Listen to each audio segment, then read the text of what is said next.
Shalom, shalom. All right. Shalom, Adawan. Shalom, Yasha. How it sound? I sound good? Everybody put a 7 in the chat if y'all can hear us. If you sound all right. Put a 7 in the chat. Shalom to everybody. Good little lesson we're going to do today.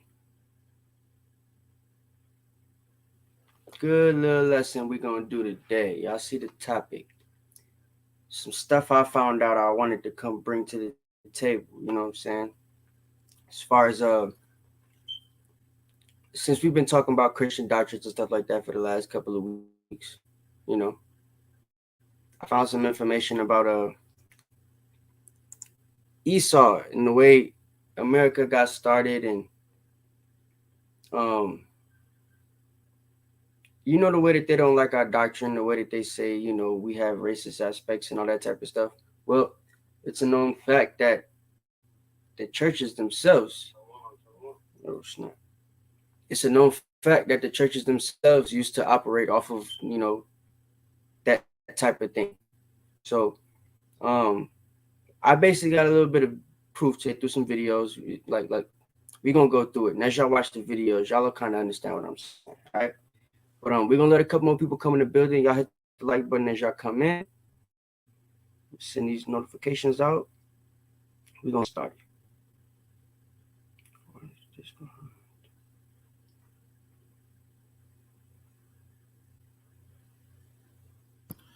All right, Shalom, SOT Soldier Kavan, Captain Jonathan, Soldier Boaz, Soldier Shaquat, Azaniah, Shay H, Azayah, Tawabia, Shalom King, Banyamian, Shalom, JT, Shalom King, Soldier Zaya, Yashawan, Jeremiah, Yakal, Soldier Kawal, Soldier Yahawada. Hey, Ma. Ha. Feed the Spirit, Shalom. Pacifica Beauty, Shalom. Soldier Yara All, Shalom, Shalom. Yahaziel, Shalom. Iris, Sister Naya. Who else we got in here? Tanika, Shalom. Yo, right. Do I really sound good? Because I'm looking on my phone. I don't look too good right now. Nah, you look fuzzy, like you got wiped the cold out your eye, but you sound good. Hey, shalom. Shalom, King. My new computer here, I just set it up yet. I'm gonna be using it next week. It's gonna be my last week using this thing right here. Yeah. I guess as long as y'all can hear me, we straight. Hey, real quick. I'm thinking about moving though. Yeah. So what I'm gonna do, Judah. Yo. Yeah, to the people for a second. I'm gonna move. I'll be right. All right, come. Y'all continue to shout the folks out there. I'm gonna move. All right, I called you earlier too. We'll talk about that one later. Hey, shalom, Israel, shalom. All right. Hey, first and foremost, you want to like, share, and subscribe. All right. No, first and foremost, we want to give our praise, honor, and glory to how about Shemi Awashah, allowing us to be back on here one more time. All right. Now, you want to like the video. Go ahead and throw, what's all these sevens for? I see. You want to make sure people can hear. Yeah, Con. Okay, throw one in the chat if you like the video. Go ahead and throw one in the chat. All right. Throw one in the chat if you like the video real quick. Okay. All right. Oh, yeah. All right, we got the ones in the chat. Good. All praises. All right, it's lucky, y'all. I'm still in the hospital with my son. Hold on real quick. Hey, all right, take over. Con, shalom. Hey, what's the title of the lesson? They're chosen versus the chosen. Hey, it's gonna be a marvelous class. Hey, that's my guy, Big Mai, Shalom King. Come feast, brother brother diligent, man. He always in the classes. It's gonna be a beautiful lesson. The other one I'm about to bring out. I'm just a supporting cast. Got a couple videos for y'all to tune into also. This is Milk Monday. It's going to help you equip the basic and the foundation of your understanding. Even Timothy tell you to mix water with a little doctrine. That'll be your milk. So also, this is our text. So you want to learn everything about you and who you are. You got a lot of critics, criticism, false, false scholars of the Bible that is not of Israel, but want to criticize our book. So tune into this milk, drink up, learn the fallacies that's out there, the hypocrisies, equip yourself with the knowledge of Yahweh Hashem Yahushua through his word. And, we're going to move forward, man. That's how we finna take the kingdom. We got to get our people right first, and then we stand as one. So who else we got up in here? Make sure y'all like, share, and subscribe. And if you subscribe, share the video to your social platforms.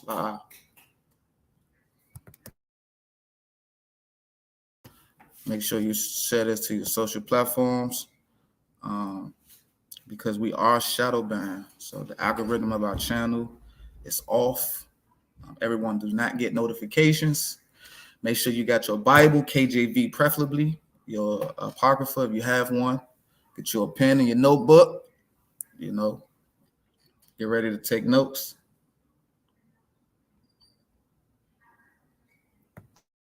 Hey, real quick. All right, so I'm gonna share my screen real fast. Hold on real quick, y'all. Hey, like I said, I'm still in the hospital with my little boy, so excuse the background noise. All right, give me 1 second.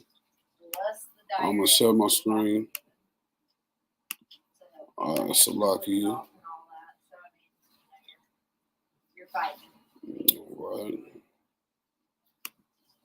Matter of fact, I know how I'm gonna do this. I know exactly how I'm gonna do this. North Carolina is about to start their feast days. All right, so we're about to have we're about to start doing our gatherings here in North Carolina, right? So we're gonna share our little flyer that we got going on because we want y'all to come out.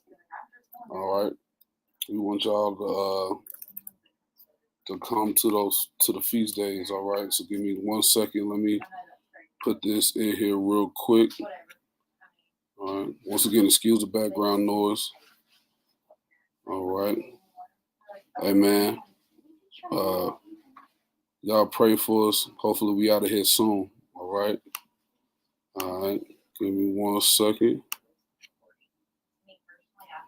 All right. Boom. There we go. Here we go. I'm about to share it real quick. Y'all let me know if y'all can see it. In 3, 2, 1. All right, boom. Everybody can see that right there? You can see it all right? Okay, all praises. So look, all right, we want y'all to come celebrate the new moon with us, man. We're going to have the new moon January the 31st, most high willing. All right, SOT North Carolina, that will be our first new moon. All right. First new moon will be January 31st, 2022. All right, so if you want to RSVP, you can send an email to Sons of Thunder Israelites North Carolina @gmail.com. All right, Sons of Thunder Israelites NC @gmail.com to RSVP. You can also send your donations. You can cash out your donations if you wish to help us do these new moons here in North Carolina. SOT Israelites NC, $ SOT Israelites NC. All right, so you in North Carolina or the surrounding areas, we want y'all to come to the feast day, celebrate the Most High's new moon with us. All right, just like we have our feast days in Atlanta, we're going to start having our feast days here in North Carolina. So you need to come out. All right, if you're in North Carolina or the surrounding areas, Virginia, South Carolina, what have you, come to the feast days, send us an RSVP, Sons of Thunder Israelites, NC@gmail.com. All right. Well, and it's back on you. All right, how look? We good? We sound good? Yeah, Con, you don't look fuzzy no more either. All right, bet. Yeah. All right, cool. All right, shalom to everybody, man. We already shouted out everyone. Con, so well, Devontae Cage is getting here, so shalom to that guy. And Jay, shalom. All right, come on, all praise to the Most High. So, we are the Sons of Thunder Israelites. It is our prayer and heart's desire all Israel might be saved. I'm Brother All. Brother Araya. Brother Judah. All right, we are the Sons of Thunder Israelites. We want to start by giving our praise and honor to the Most High Yahweh, by Shema Mashiach Yahweh Shai. All right, that is in the name of his son, Yahweh Shai, who the world ignorantly calls Jesus Christ. Okay, so today we're gonna get right into it. Hopefully it won't be too long of a class, but we got some information for y'all today, right? Due to us talking about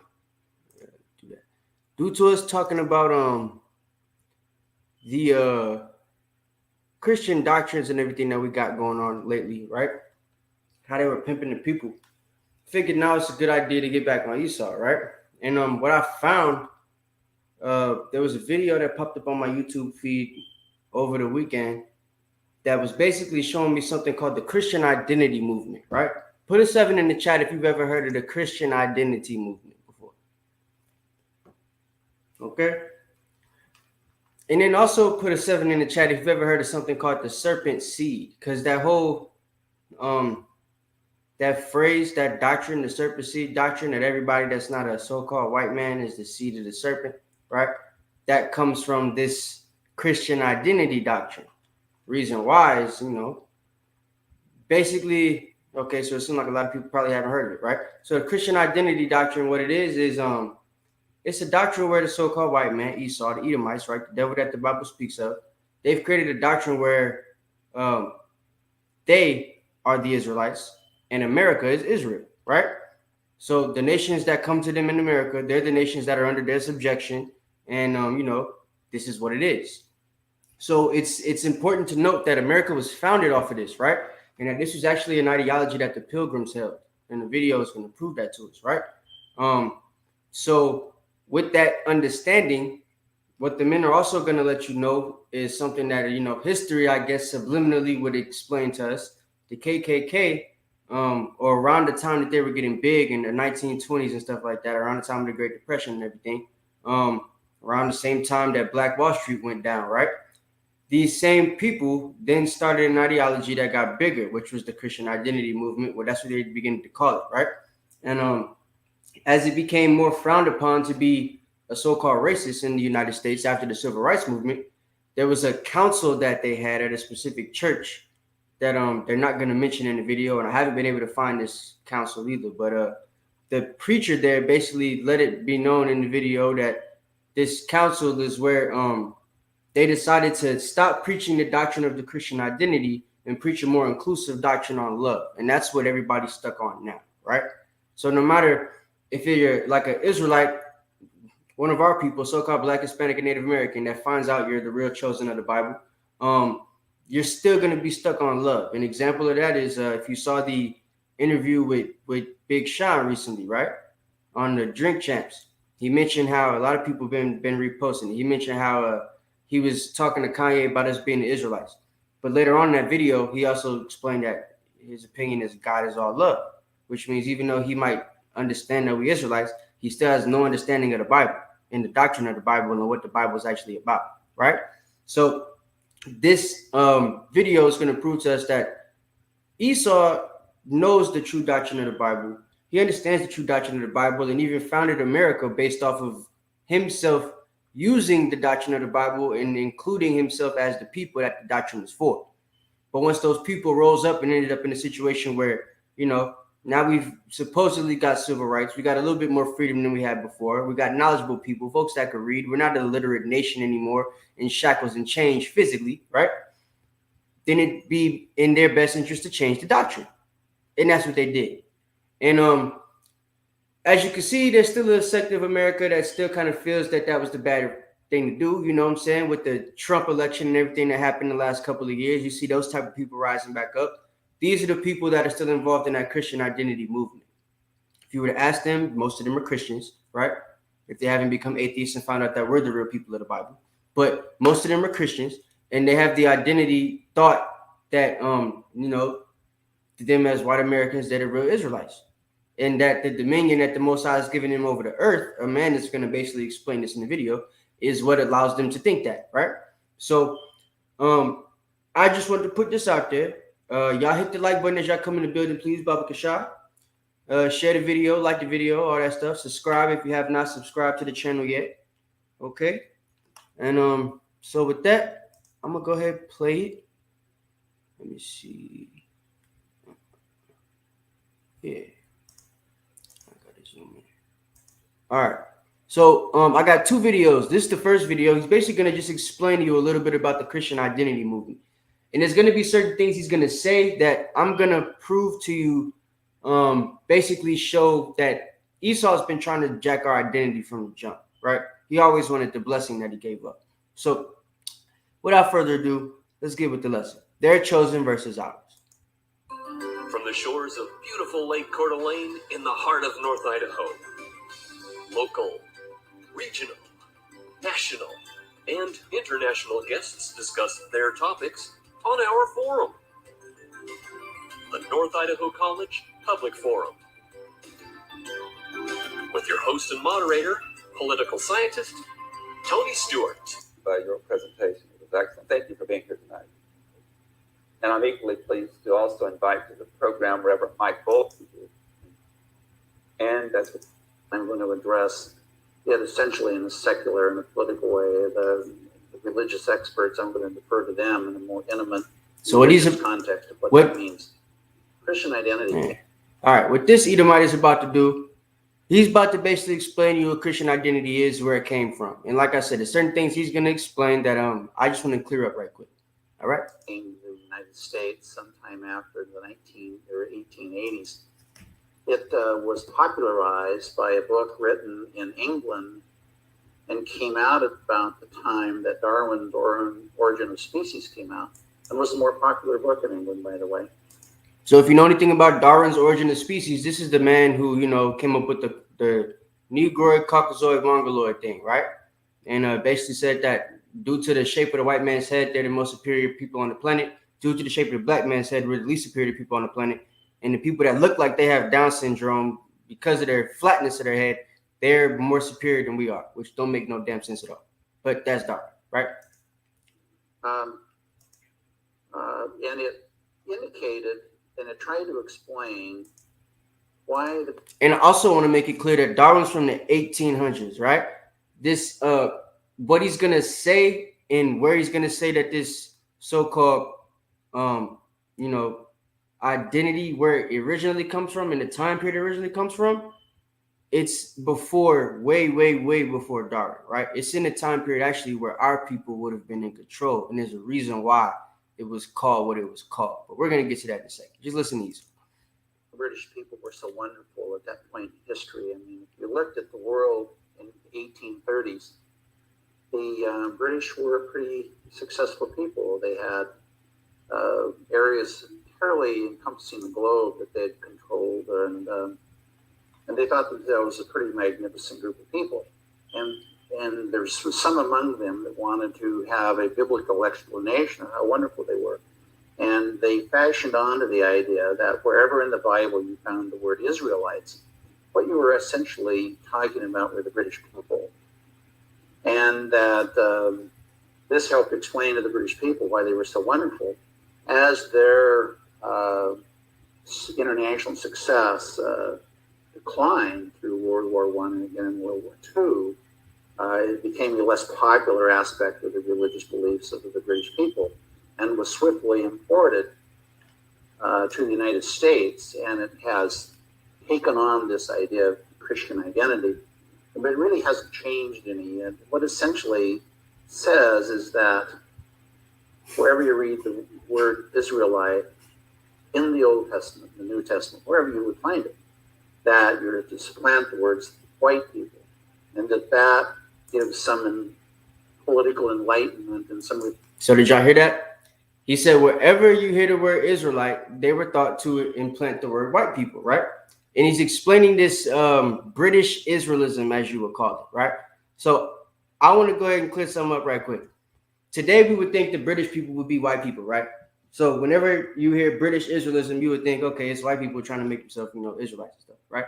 But you got to think, during the time of the Dark Ages, which is when this term came up, British Israelism, right? It's a term where the people in control of Britain were calling themselves Israelites due to what they say the word Britain means, right? So I'm gonna pause this for a second. We're gonna bring this out. All right, so all right, check this out. So this is the word Brit, right? This is from the JC. So it says the word Brit is most widely known as the name for the circumcision ceremony which Jewish boys undergo, normally at 8 days old. Now, mind you, in England, in Spain, in Portugal, there was something called a, Jewish Inquisition. There was an expulsion of the Jews, right? Where they kicked all of us out, assumed our identity, all of that type of stuff. I mention this a lot when I talk about people like Luis de Torres, who was the interpreter for the ships of Columbus, because he was actually caught up in that and had to be forced to convert to Christianity a day before the voyage, right? So these are the things that you got to understand here. Britain, Spain, Portugal, Germany, all of that stuff around the time of when these words were being given the names that we're about to read here, it was in a time when we were the ones in control, the Israelites, right? That's why we were calling ourselves Brits and putting Brit with the definition of covenant together and stuff like that, as if we were calling ourselves the people of the covenant, right? It's also why England or Angelland, right? Angelland was what we called England, because it was a land that we founded, right? We were supposed to be the Anglo-Saxons, the angelic sons of Isaac. So the land that we founded here was England, angel land, angelic land, right? The land of the angels, so to speak, right? The real Los Angeles. You feel what I'm saying? So that's what was going on there. So we're gonna continue to read this. Do I need to make it bigger? Can everybody see that? Yeah, that's probably. Come on, I can see that one. All right. So as I was saying, it is also called the Brit Shal Abraham Anu, or Inu, right? The covenant of Abraham, our father. After Abraham, to whom the mitzvah of circumcision was first given, right? This is Jewish terms and stuff like that. But if you understand it, they're basically trying to say, Brit is their word for covenant, okay? Now, it wasn't technically their word. It was a word we created that they adopted. But this is what they're going to explain here. The word Brit is literally translated as circle, ring, or chain. From these senses, Brit derives its main meaning of covenant, a binding agreement between two parties. Brit, in this sense, is the heart of Judaism, right? So, that's all I wanted to read on that. So we know now what the word Brit means. Brit is a word that is associated with the covenant of the Bible, right? So to be a Brit 10 would be a person of the covenant. You know what I'm saying? That's literally what it means. When you're British, you're the people who assume the identity of the people of the covenant, right? And Ingle would be the people originally of England, right? The angels, the angelic sons of Isaac. The English are the Saxons, the non-angelic sons of Isaac that assume the identity of the Ingles, right? They're English. The Jews are the real sons of Isaac, the Jewish people from Jacob, right? Who descend from the tribe Judah, or from the kingdom of Judah, which encompasses the tribes of Judah, Benjamin, and Levi, right? But the Jewish people are the Edomites who assume the identity of the Jews. You understand what I'm saying? You see where I'm getting at? So now that we understand that, let's read. We're just going to hop on Wikipedia for this one. British Israelism. All right? Just to prove the point. British Israelism. Anglo-Israelism, right? Now, today's terms, you would think Anglo-Israelism is a word that means white Israelism, right? Because that's what you would think the word Anglo means today. But when you do the freaking history research, it says the roots is from the 15th century. What century would the 15th century be, folks? Put it in the chat if you know. And then tell me who was running Britain and England, Spain, Portugal, Wales, Ireland, Scotland, you know what I'm saying, during those times. It wasn't white people. King James died in 16, what, 19? 1620, something like that. Right. So here we go. Reading on. It says, British Israelism or Anglo-Israelism is the pseudo archaeological belief that the people of the British Isles are genetically, racially, and linguistically the direct descendants of the 10 lost tribes of ancient Israel, with the roots in the 16th century, right? Meaning this is something that started in the 16th century, but now look what's going to happen. British Israelism was inspired by several 19th century English writings, such as John Wilson's 1804, Our Israelitish Origin, right? Now, John Wilson's 1804, Our Israelitish Origin was a book that was comprised off of the characteristics and the known facts that Britain was built and, founded by the real Israelites, right? People known as the Moors, as y'all will all put in the chat, right? The Black Moors, as they were called, because they were black people for the most part. They had some Ishmaelites in there too, but, for the most part, it was us in control of England. So what has to be understood here is that the beginning origins of this come from our people, right? Then once our people were kicked out of the land, white people assumed the identity, right? And continued the origin, so to speak, just making themselves the people of the covenant, right? While changing the name to British, because they knew that they were kind of, but not in, right? So that's that on that. That's all I wanted to bring out, just to prove the point, right? So that we know when he talks about the British aspects of this, that the Britons here. Let's show some more, right? Just in case anybody didn't know, because we could go to somebody like, let's y'all know who this is? Because it said that the roots come from the 16th century, right? Which would be 1500s. Okay, we go to. This is a picture of someone, Edward III of England, right? He was a king. He's wearing a blue garter. Look, this is painted between 1430 and 1440, right? Sometime before 1450, they say. This is clearly a brother. Okay, it's Edward III. Let's see what else we got. Let's that brother look like my uncle Howard, man. Look like my pops. Let me see. How about Henry? This is his grandson.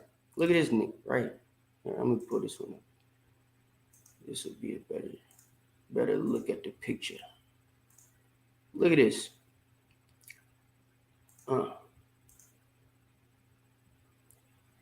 See if this picture gonna come up for me. Can y'all see that?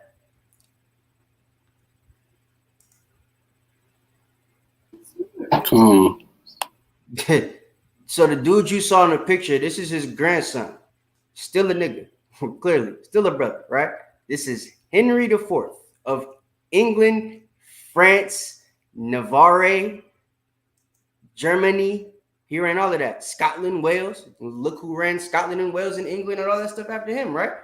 You got Lord Darnley, King James' daddy, and then King James himself, right? So his great-grandfather or grandfather started in, that picture we saw was painted in the 1400s. So that proves that at least from the 1400s to, the time that King James was around, we were the ones running this place, right? So when you speak about British Israelism starting in the 1600s, so as they said it, right? I believe that the whole concept of it started way before then. But since they're saying just for proof's sake, right? They said that it would have started in the 16th century. We see that the 16th century England would have been ran by, Israelites, the real ones, right?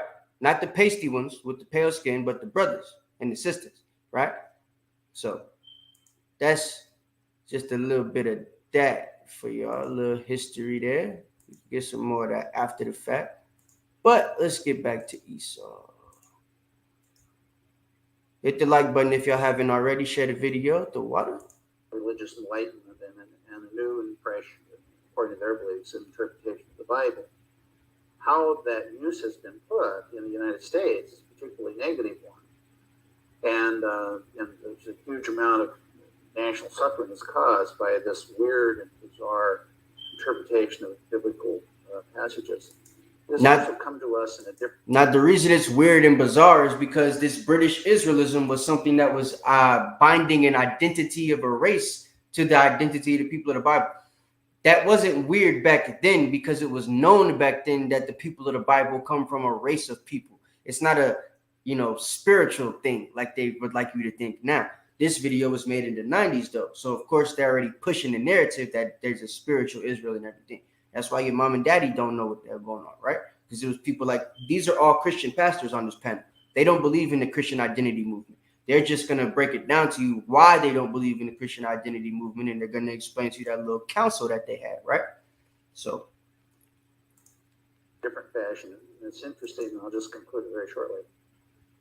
The Ku Klux Klan in the 1920s was at the height of its influence. And many Protestant churches and many Protestant ministers subscribed to the Klan beliefs until it became apparent to everybody how violent and vicious the Klan was. And there was a drawing away. You see? So I want you guys to keep this in mind now. He's explaining to you that everybody in America at a time believed that they were children of Israel.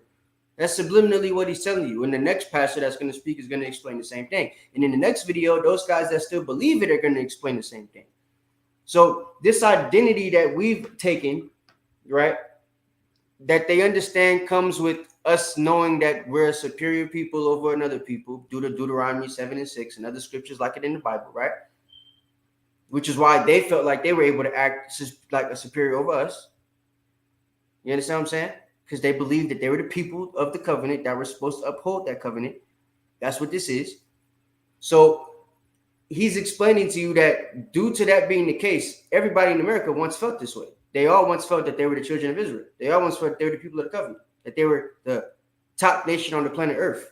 But now, all of a sudden, there's been a drawing away because of the Ku Klux Klan and all that other stuff, right? The Civil Rights Movement, Martin Luther King, Malcolm X, people like that, right?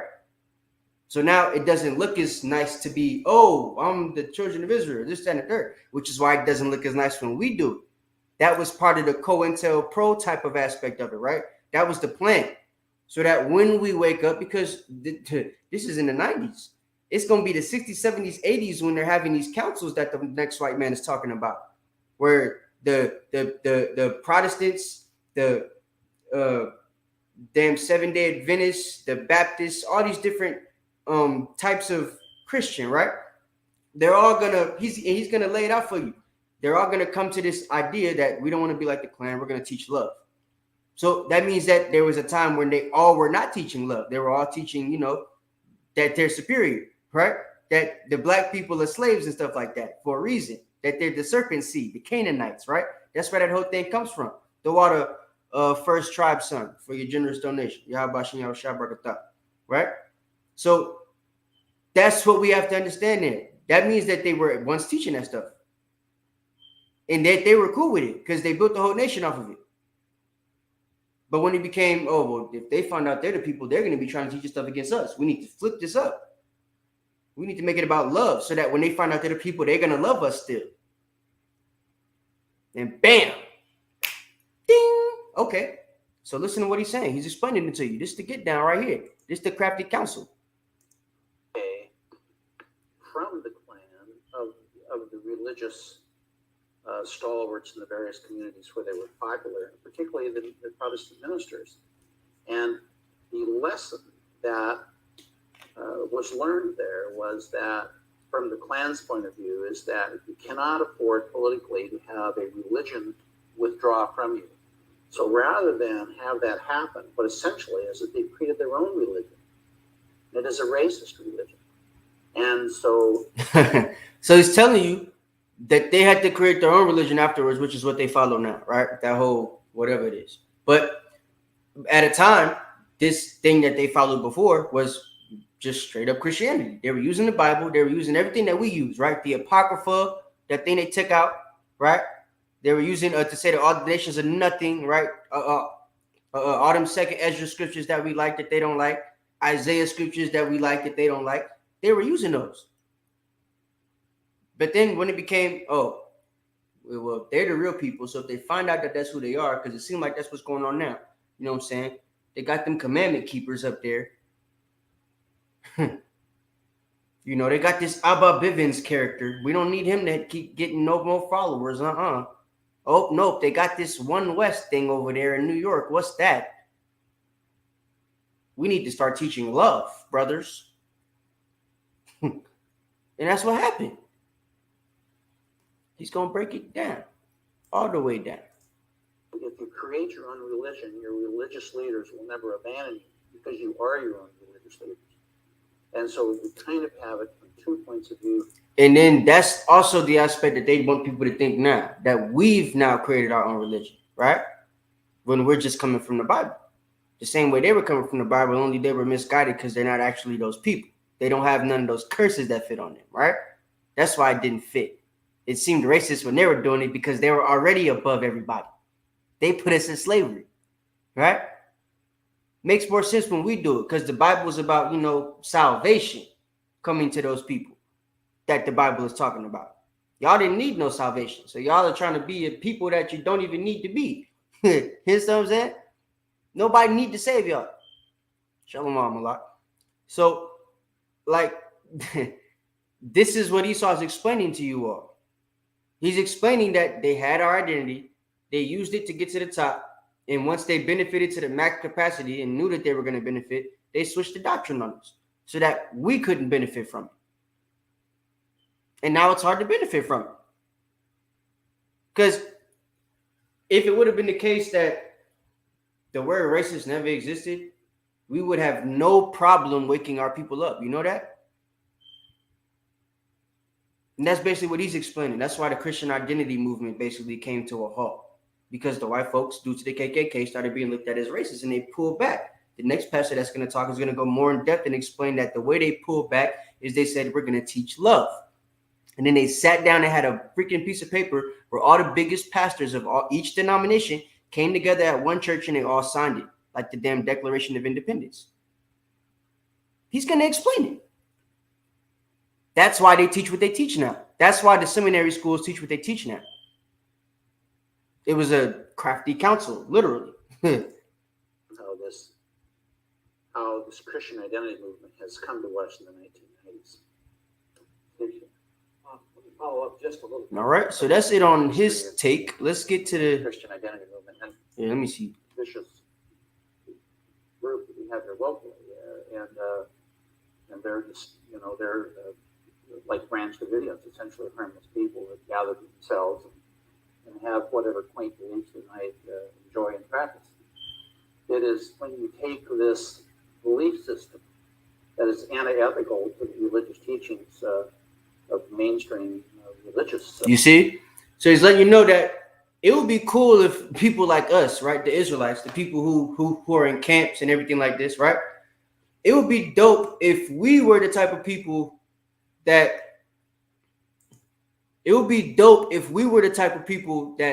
just sat in the corners and didn't have YouTube and we were just, keeping our doctrine to ourselves. They don't got no problem with us teaching it if we just keep it to ourselves, right? But now he's starting to say, but the problem becomes when you start to push that doctrine out there and it becomes, an interference with the mainstream way of doing things, right? i.e. love, because that's what they decided to make the mainstream way of doing things, right? So now when we speak the truth of the Bible, it becomes an interference. Listen to what he says. The entities in the United States and turn that against African Americans and Jews and other minorities. The African Americans that are the Jews and other minorities, right? It's when it becomes so vicious. So he's trying to say, from the Christian identity standpoint, when you are taking what we got going on or what they had going on and you push it, say you take what they had going on, right? You push it on us, it makes it seem racist. If we have what we got going on, we push it on them, it makes it seem racist. But if we just take our doctrine and keep it to ourselves, then it's all good. That's what they want you to believe. That's what it is, right? We wouldn't have no problems if we wasn't on YouTube teaching the truth to people. I wouldn't be on canarymissions.com with my whole government name and everything like that on there. With the whole strength, all the transcripts and stuff of Milk Mondays and all that mess, right? But it's like that because they don't want people teaching the facts. Because the facts hurt people. It goes against the mainstream way of doing things. Right? So listen to the other pastor. Now that he said that, we're going to start. Hey, Salaki, out of one. Yeah, go ahead.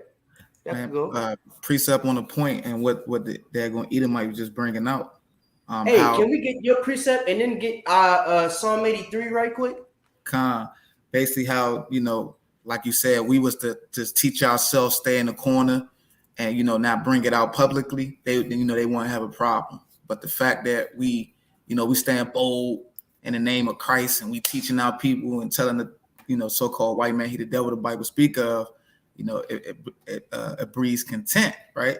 So, but the crazy thing though, before you start, they did this same thing to get America.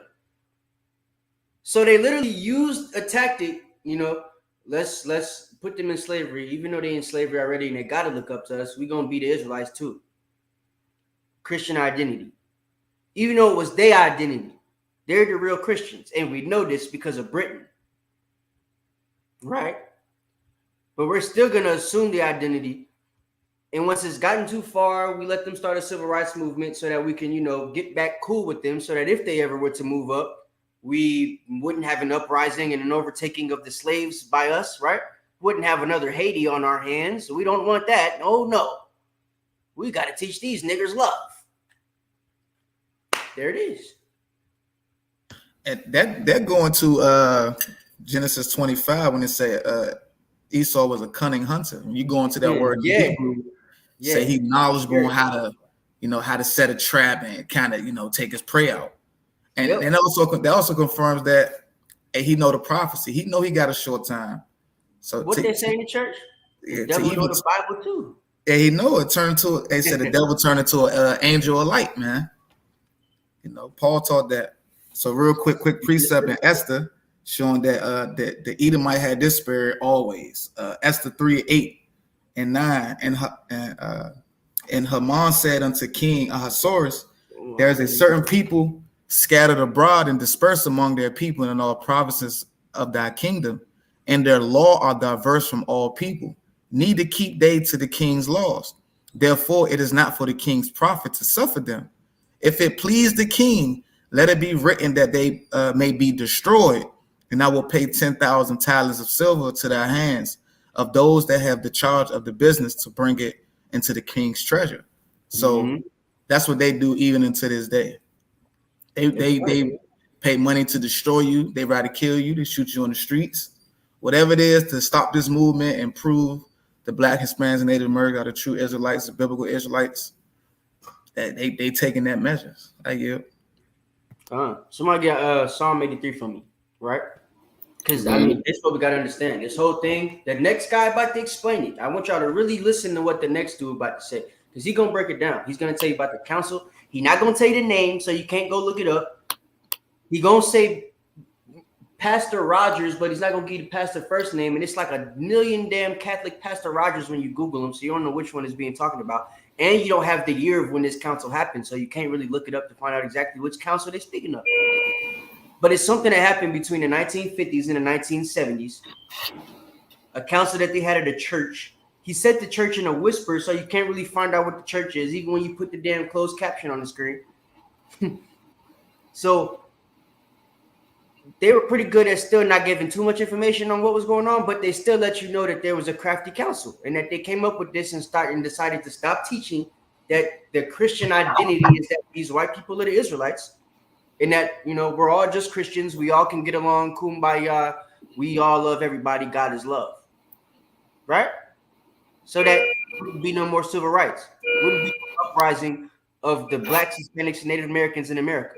Because you got to think, we had Martin Luther King, we had Malcolm X, Issachar had Cesar Chavez, Gad had, Buffalo Bill and all them other people. So it's like we all had our own civil rights leaders in different time periods. But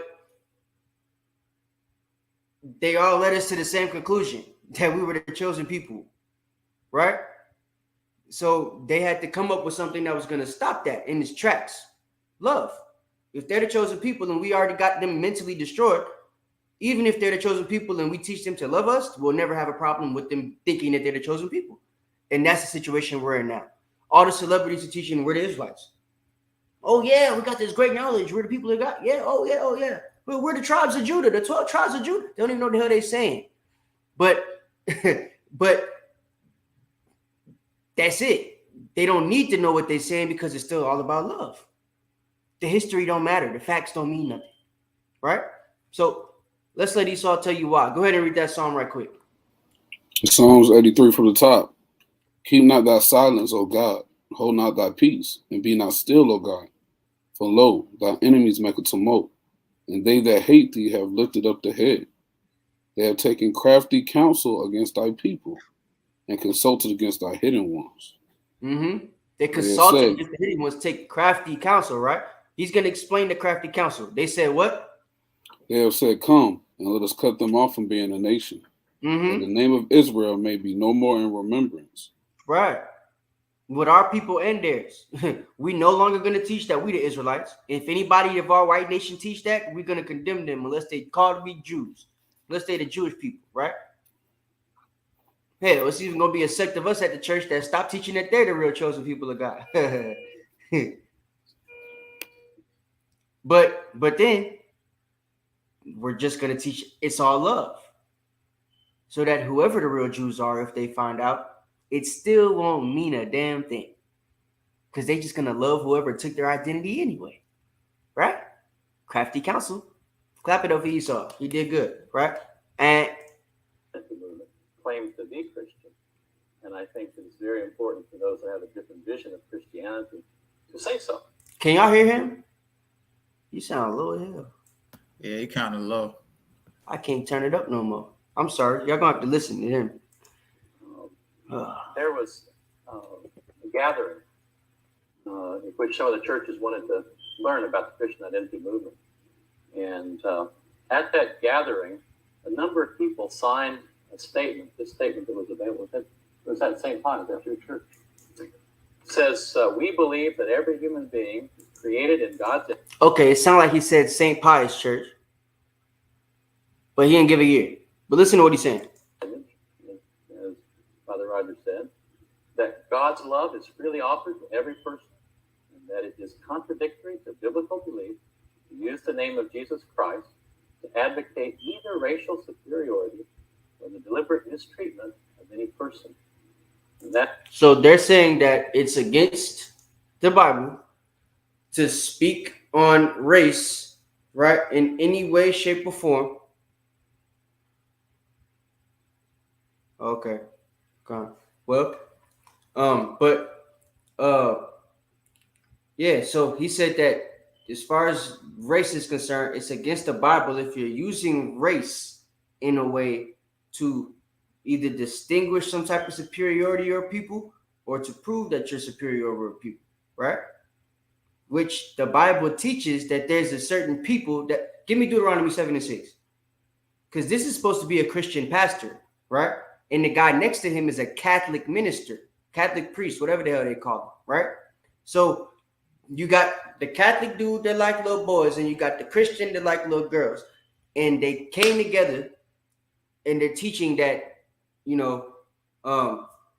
you guys can't say that you're the Israelites. You can't use your race to say anything about the Bible. And if you say anything regarding like Deuteronomy 7:6, which is in the Bible, about you using your race to say that you're superior over people, we're just going to not let that be a thing. You know what I'm saying? And he's saying that this was their way basically of breaking down the Christian identity movement. But really, in actuality, what it was their way of breaking down the future Israelite movement, right? the movement that was starting in the 60s, around the time that they did this, right? That was really getting wind, catching wind and stuff like that. So by the time we get to the 90s, right? This is in like 98 or something like that, 95, 98, something like that, right? We already got a priest Sabak on the scene, priest Daniel Allah, right? One West is already there. All our elders, all the Ottawa-Young, HODC, all them people is like everybody from the old school is at One West right now. When they're having this council that he's talking about, right? The council happened before the 90s. But he's letting you know at this council, when they're, realizing what we got going on, even though they're not making it mainstream, what they're making mainstream during that time is the civil rights movement and things like that, right? They're literally putting out a plan to stop whatever future endeavors we would have with claiming our identity as the chosen people of the Bible. It's automatically going to come out as racist. It's automatically going to come out as distasteful because it goes against mainstream Christianity. And they made it that way on purpose. That declaration was signed at that event by Catholic, mainline Protestant, that's a Lutheran, Methodist, Episcopalian, Baptist. You had non-denominational, independent churches signing that. You had a couple of very fundamentalist churches. You had folks there, I think, from the Nazarene Church. You had also you had groups. You had the Seventh-day Adventists and Unity. Why his wrist like that? LDS. He gay. Very wide agreement in that particular state. You only see Jake and Atlanta do their hand like that, brother. You know what that mean? Come on now. But look, damn, I didn't even know he did that until you said that. But yeah. So Esau just mentioned he's mentioning all these different denominations of church folk, right? That signed the dotted line of this letter, basically letting you know they're not going to teach hate no more. They're not going to teach that the Bible says anything about hate no more, right? Hey, to Esau, no, he don't. No. Esau's dead. Them people don't exist no more. God don't hate anybody. God is love, right? God, what? I hate your feast days. No, he loved Christmas. He ain't never say don't do that, right? Christmas is the time they gave us Jesus. Be thankful. Thanksgiving. Yeah. Right? This is what Esau is teaching us. That's what they teach us in the church now. And he's telling you why. Because they signed a dotted line that they were all going to teach it. No matter what denomination you go to, what denomination you're with, you leave one church, you go to the next, they're teaching the same crap. Not the truth. Because they signed on a dotted line in that crafty council to do so. Right? Now you got the proof. So now you know what they're going to be teaching at the seminary schools isn't going to be correct. It's not going to be the right stuff. This is the man at the seminary school telling you that they signed a dotted line. All of them. Even the damn African and Mexico, the AME, whatever it is. Right? African Methodist Episcopal. And I think that indicates the level at which the church presents a very different and very opposite message. Thank you, Yeah, of course, the gospel is based on love. And then here comes the Catholic priest, right? Of course, the gospel is based on love. Mm-hmm. Yeah, I guess you could say that. It's based on love for the people that the gospel is for, because the gospel ain't for everybody. Yeah, love and good tidings to the meek. That's what the gospel means. Good news. You feel me? To the meek, a specific people, a nation, the people that's in bondage. It's good news to the captives, not the people that are captors. Right? Yeah. But all right. So I think that's what I'm going to play from this video. We're going to let that slide. Now, we're going to get to this last one where you're going to kind of get to, now you're going to get to see the perspective of the actual Edomites, right? Actually, I'm gonna do it like this. I'm gonna just do it from here.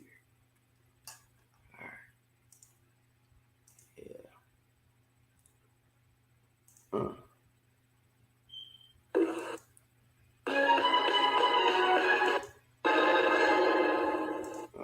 Let me get it bigger for y'all. Hey, it's crazy how it's called Saxon Production. You see that other one? Yeah, I saw it. Jackson Production, right? Because they want, it wasn't Saxon, it was Jackson. Because even the production company thinks that they're the son of Jake. You know, Jackson is a rendition of Jake Jackson, right? Jake's son. Jake is, Jake. That's what that last name means. Jackson is a rendition of, son of Jacob.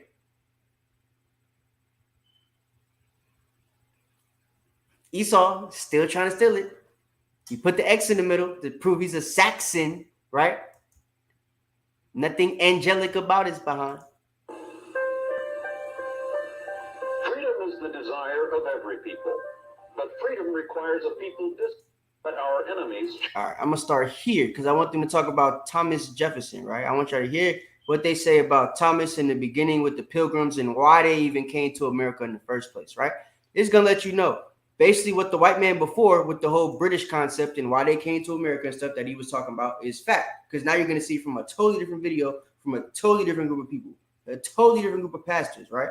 So you saw the first video was mainstream pastors, the people that your TD Jakes and your Creflo Dollars and your Joyce Myers, them people learn from and associate with, right? Now you're seeing the other side of the spectrum, the people that your David Dukes and the white racist people, the Donald Trumps and the Kyle Rittenhouse's mom and daddy. These are the folks they listen to, you know what I'm saying? So listen to their doctrine and how they feel.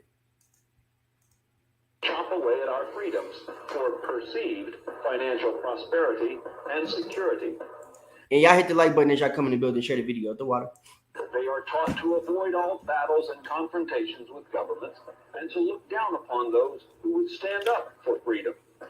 To these people, Franklin said something like this: those who are willing to give away a little freedom to gain a little security deserve neither. On November 11th, that was a shot at the white folks that, appeal to the black people, like the Democratic Party and stuff. That was a shot at them to try to say you're taking away, all your freedom to get a little bit of security, right? You took your full dominion over these black and Hispanics and Native Americans just to make them feel like, they got a little bit of something in America so that they won't take all your stuff. So they're trying to say they were being scared. They gave us a little bit of hope with that civil rights movement for some security, which they got. Because now all we do is protest when something go wrong. We won't damn near hurt or Edomite when they hurt our people, right? Want proof of that? Zimmerman's still walking around making millions of dollars. Moving on. 1620, a small band of pilgrims set sail from Holland to the new promised land in America. Before they left, they made the following covenant in part. In ye name of God, amen. We whose names are underwritten, having undertaken for ye glory of God and advancement of ye Christian faith, a voyage to plant ye first colony in ye northern parts of Virginia. From the very beginning, many Christians who came. So that was a letter that he's reading from the Pilgrims stating that they are, by the grace of God, going to plant a colony in Virginia, that they were going to still, by raping, robbing, and murdering the Native American Indians who are the real children of the Most High God. Came to the shores of this North American continent have believed that they were God's Israel people. And he's saying that the reason they had the right to do this is because they believed that they were God's Israel people, right? Not the Israelites, but the Israel people, right? Writings indicate that they had come here to plant the prophesied new and final kingdom of God on earth. Pastor Robinson met with the Pilgrims. So the scriptures say that Yahushua, who they call Jesus Christ, is going to plant the new kingdom on earth. But the Pilgrims said they're going to do it their damn self, and they're the Israel people, right? Before they left Holland, and read them this scripture, 2 Samuel chapter 7, verse 10. Moreover, I will appoint a place for my people Israel, and will plant them, that they may dwell in a place of their own, and move no more. Neither shall the children of wickedness afflict them any more, as before time. Wait, do y'all see that? Pastor Robinson then stated in part, They just read Take it back a little bit. Take it back. bro. in a place of their own, and move no more. Hold on, my they are. Esau is just 2 Samuel chapter 7, verse 10. Moreover, I will appoint a place for my people. so he's using this scripture, 2 Samuel 7 and 10, which is talking about New Jerusalem after Yahushua has established the kingdom of David forever. They trying to say that America is that kingdom. And I guess George Washington must be King David. Damn. I didn't even catch that when I was. That's crazy. We're going to have to read that. Man, that's crazy. Israel, and will plant them, that they may dwell in a. And the crazy thing is, this white man, this is one of them old history videos that they show you when you're in school. You know what I'm saying? That means he's reading this from somewhere. He has a source that's proving this to him. That the Pilgrims actually wrote this in a memoir somewhere, saying that they used 2 Samuel 7:10 as justification for them coming to the Americas to plant the colony of Virginia, and that the Americas was going to be the new Israel in Western Canaan land. Place of their own, and move no more. Neither shall the children of wickedness afflict them any more, as before time. Yeah, that must be us. We the children of wickedness, you know what I'm saying? That afflicted them as before time. Pastor Robinson then stated in part, quote, Damn, a pastor told them this. God is calling you to a new Jerusalem, end quote, meaning America, which the Pilgrims called New Israel. There you have it. So that whole thing they tell you, Newfoundland. No, it wasn't Newfoundland. They were screaming New Israel. You understand? Because they were assuming your identity. And they used the identity that they assumed to, justify the shackle chain slavery and all the crazy crap they was doing to us. Raping, robbing, murdering, It says in the Bible, wives shall be ravished. So let's take us some black women. Right? They're using the scriptures to justify their actions, even though the scriptures have nothing to do with them. They're not the people that the scriptures are talking about. This is what I'm trying to get you guys to understand. But when we use the scriptures to justify who we are, oh, you niggas are racist. Oh, no, you don't know what y'all talking about. That's not what the Bible means. It's not literal. It's physical. It's, spiritual. It's emotional. That's how it is now. It's all because it now currently goes, the Bible itself and the writings thereof currently go against mainstream Christianity. Right? So let's move on. Later, Pastor John Cotton preached a farewell sermon from the same text to another pastor, right? Group of Puritans coming to America. Historian Samuel Morrison put it thus, quote, Cotton's sermon was of a nature to inspire these new children of Israel with the belief that these new children of Israel, not these children of Israel or the children of Israel, but these new children of Israel, as if they knew they were assuming an identity that was not theirs. They were the Lord's chosen people, destined. He's convincing them that these new children of Israel are the Lord's chosen people, right? He had to inspire them, meaning it wasn't something that they knew. It was something that they had to be convinced of, right? God is giving you these people to have your control over. You're the Most High's chosen people, right? Don't feel bad about enslaving anybody. Don't feel bad about raping and robbing and murdering them. Man's goings is of the Lord. So how can a man understand his own way? You understand? The devil knows the Bible too. Huh? If they kept the covenant with him, to people and fructify this new Canaan in the western wilderness. And Esau made the maps, right? You saw Prince the Maps. He's got the printing companies and everything that make the map that you got on Google right now. He made Google. So he know where the real Canaan land is, right? You know where Israel is. Why do you have to write new Israel, new children of Israel, new Canaan land of the Western Hemisphere?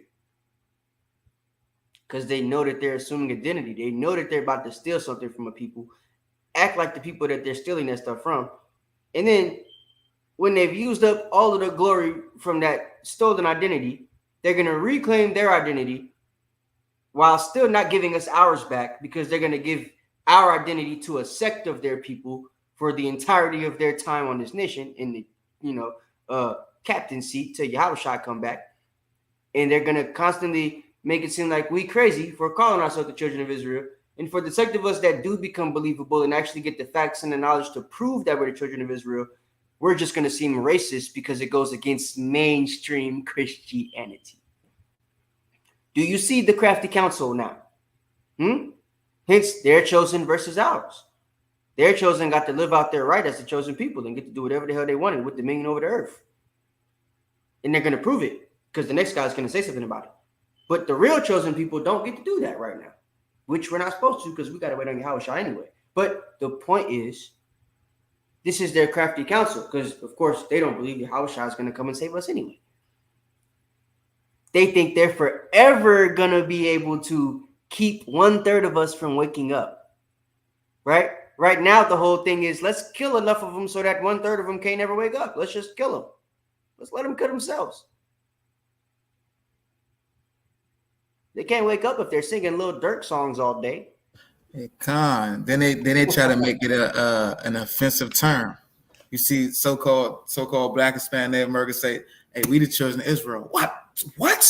Esau gonna get offended. You. Hey, look, you know who get offended also? Ishmael. Ishmael get offended at that thing too. Ishmael get offended at everything. He's a wild boy. Hey, yeah, he don't like that.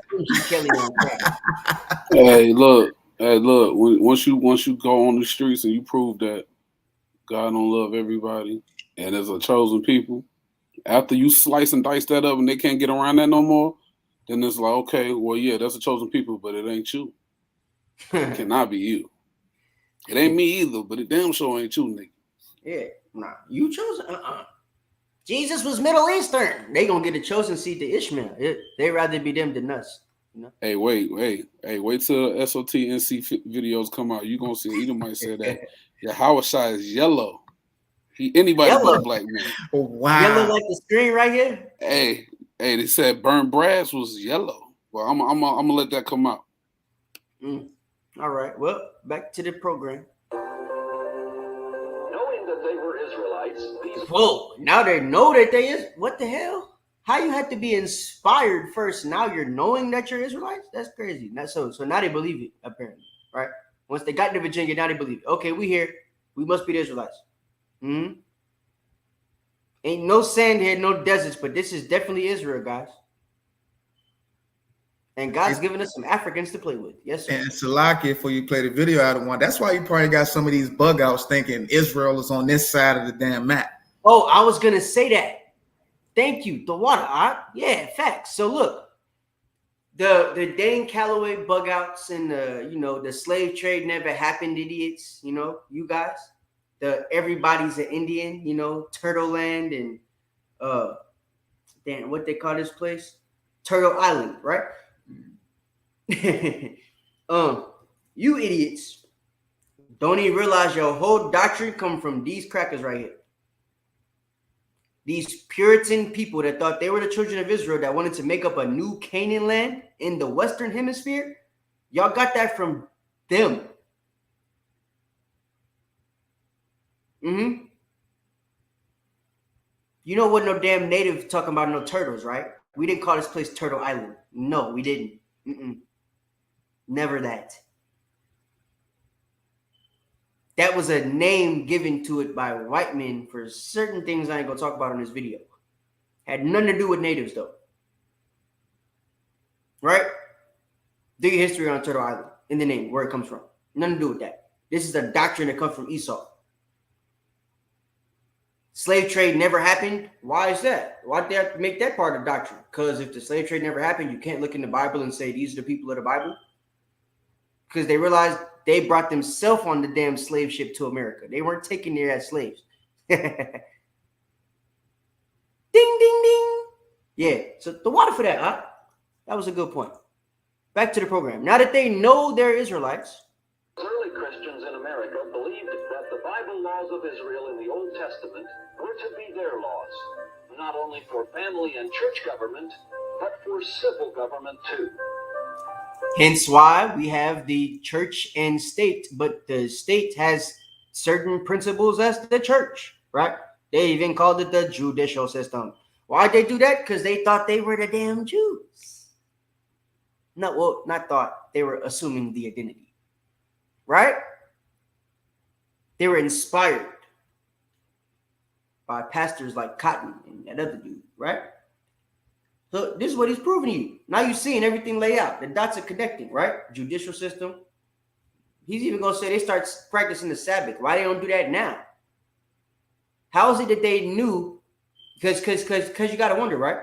We got these different doctrines on the Sabbath, but the white man had the doctrine that the Sabbath was every 7 days because they did the history research. When they were trying to be the Israelites, this is the Sabbath that they practiced, which is why the history research is out there. You can find it on Google. It wasn't for us. It was for them. Just when the internet became the internet, we get to have that information now too. Right? All praise to the Most High. All praise to the Most High. Hey, I don't want you see how they got that 16 lamb sitting right there, man. Mm-hmm. Right on the bed, right? Where y'all was. Jake could tell us we wrong for getting the 1611. Yeah, you see that, right? You want to know why they got 1611? I thought it won't canon. Huh? I thought the same people said it won't canon in 2021. Oh, no. But here's the thing, though, right? The reason these people are using the 1611 is because they actually believe in the Bible, right? They're going to explain that to you. He's going to say, we don't believe in all that homosexuality and all that race mixing and stuff because the Bible talks against that stuff. You know why he talks about that? Because he's read Tobit before. He know about Nehemiah and Ezra's problem because they thought they was them. They was assuming our identity.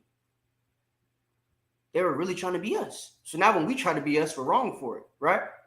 That's why they changed up the book so much. They actually knew what was in the books because they had the 1611 on deck. You see it for yourself now, baby. All right, let's go. Each of the 13 colonies required that office holders be believers in Jesus Christ and the Holy Bible. They implemented Sabbath-keeping laws. Oh. They implemented Sabbath-keeping laws, but now the Sabbath is Sunday. They had laws, to keep the Sabbath in America. You know what day that Sabbath was? Same day we use it. Okay.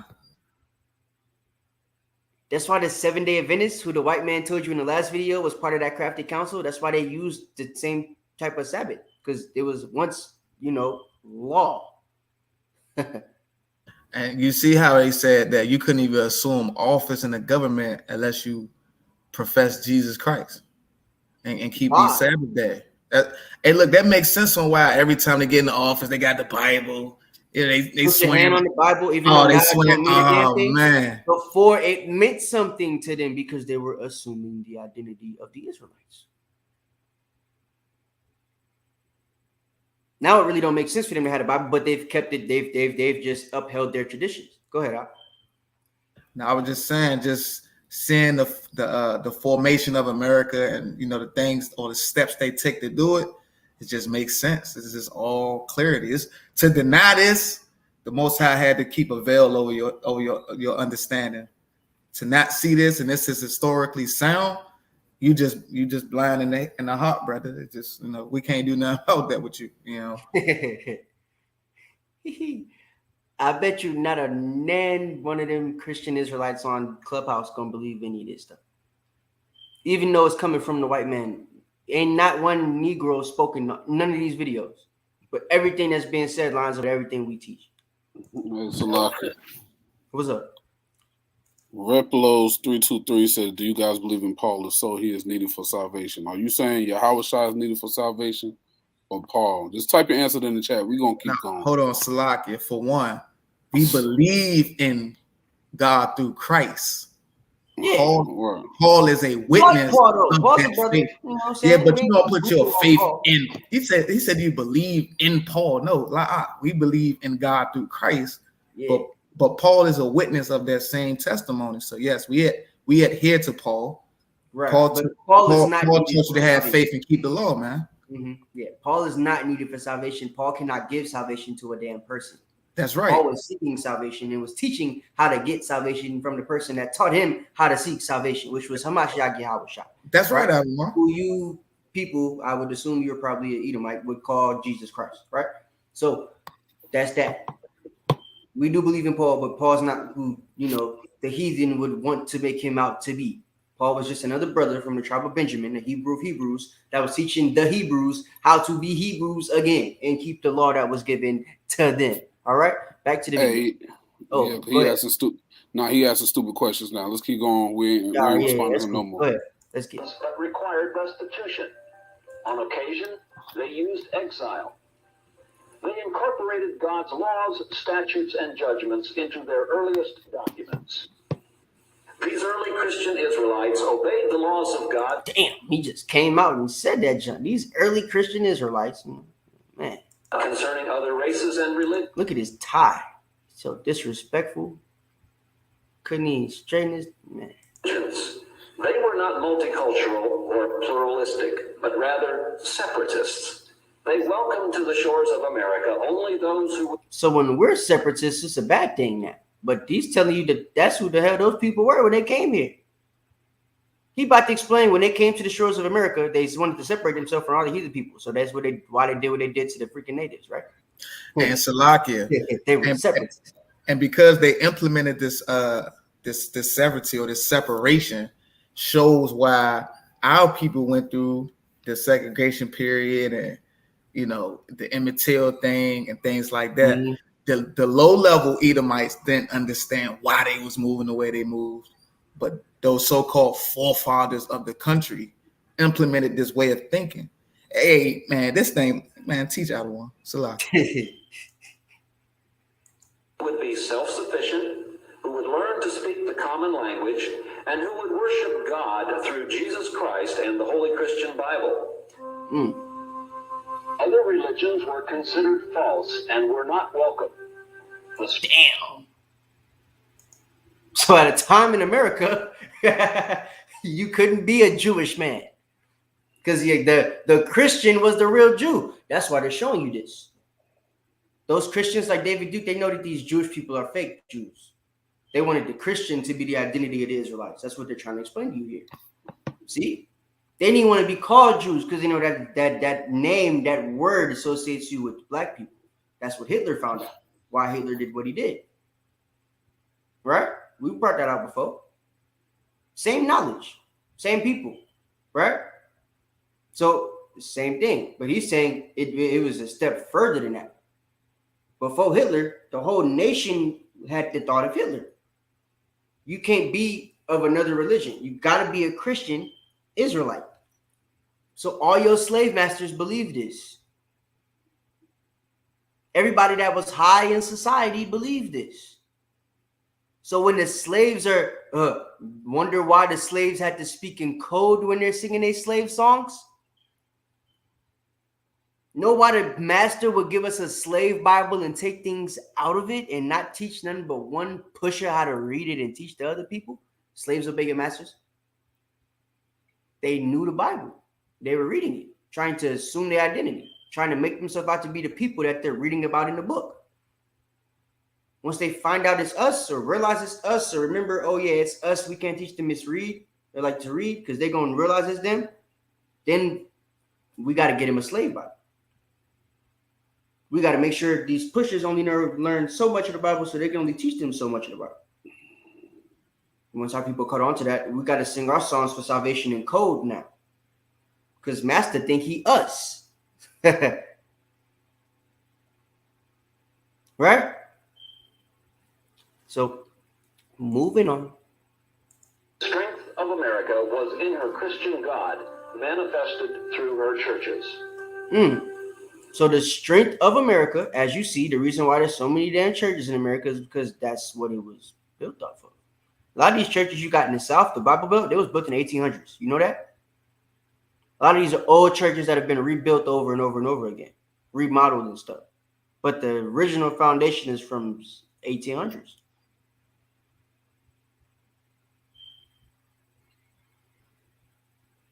If you were watching the video before and paying attention, he told you that they assumed this identity in mass number in America in the 1800s. Is it all making sense now? Esau wanted to be you. And now that you took your identity back, he's mad about it. He's doing everything he can under the face of the earth to stop you from doing that. You understand what I'm saying? I'll send it to you, Yakum Yah, as soon as we finish. In the early 1800s, Alexis de Tocqueville, a famous French statesman, historian, and philosopher, visited America to examine her greatness. I'm gonna fast forward past this. We almost done. All right, so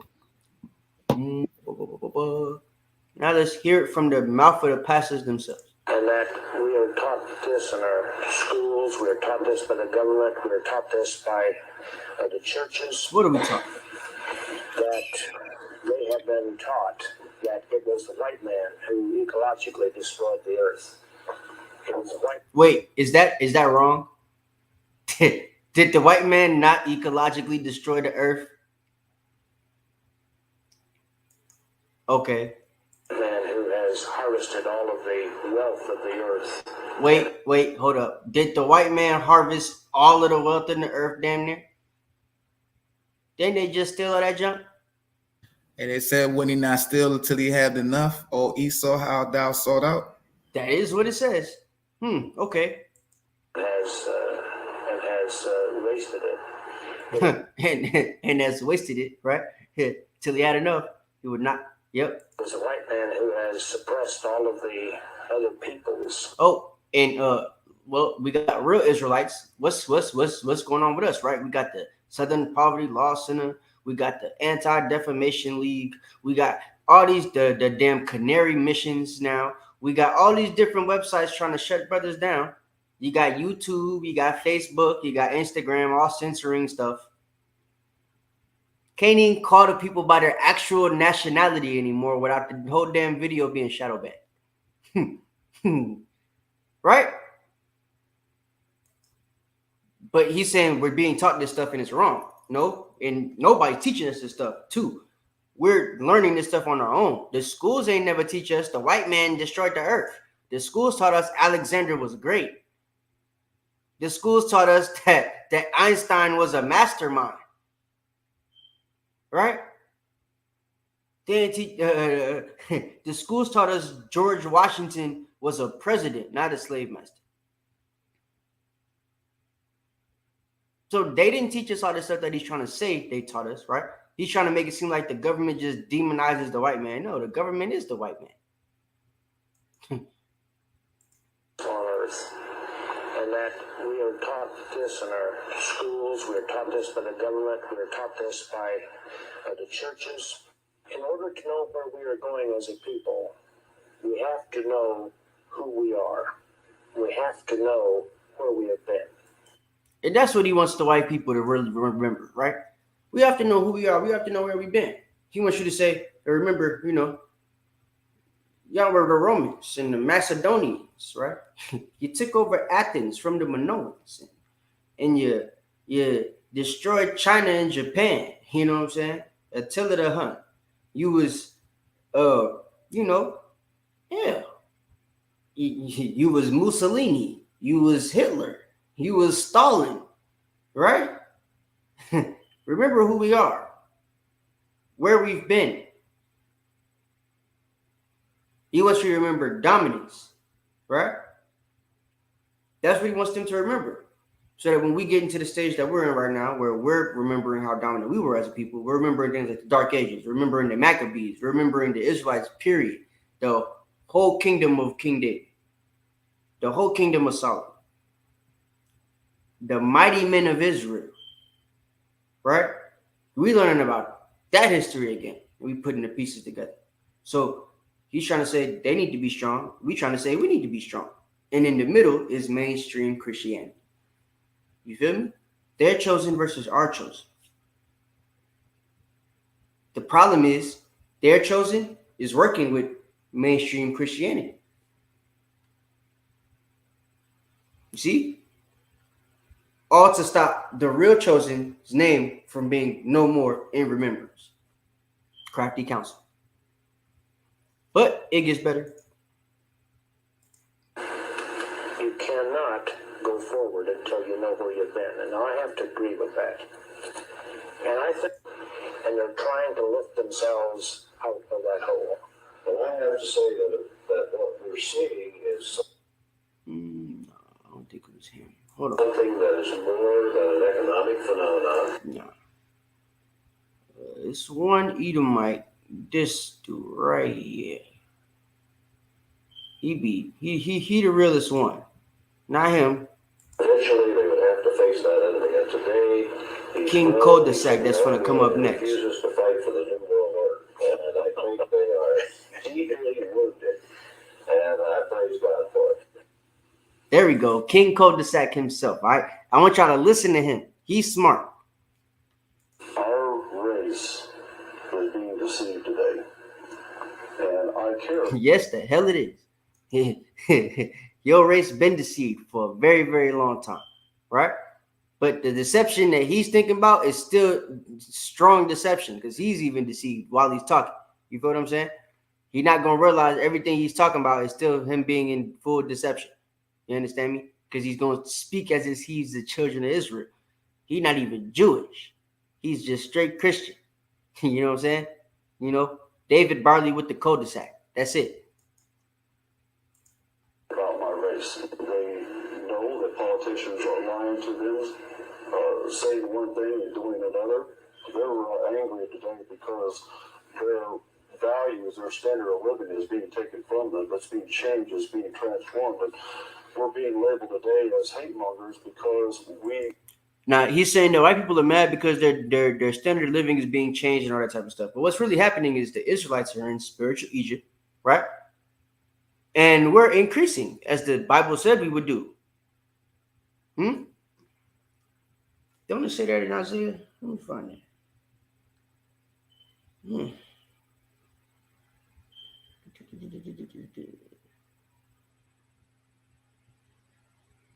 This Isaiah 30, ain't it? Let me see right quick. Let me see. I'm gonna play this while I look for that. Uphold God's law. You know, you're a hate monger if you're against sodomy. You're a hate monger if you're against adultery. You're a hate monger if you're against multiculturalism. You're a hate monger if you're against race mixing. And these are all biblical principles, laws that are contained within the Word of God, that God says that we shouldn't do these things. And so if you uphold God's law, oddly enough today, you're labeled as a hate monger. Could it be that the ACLU? Hey, even Esau know you're not supposed to mix. And look, we wanted to integrate. We wanted to march to be next to the so-called devil.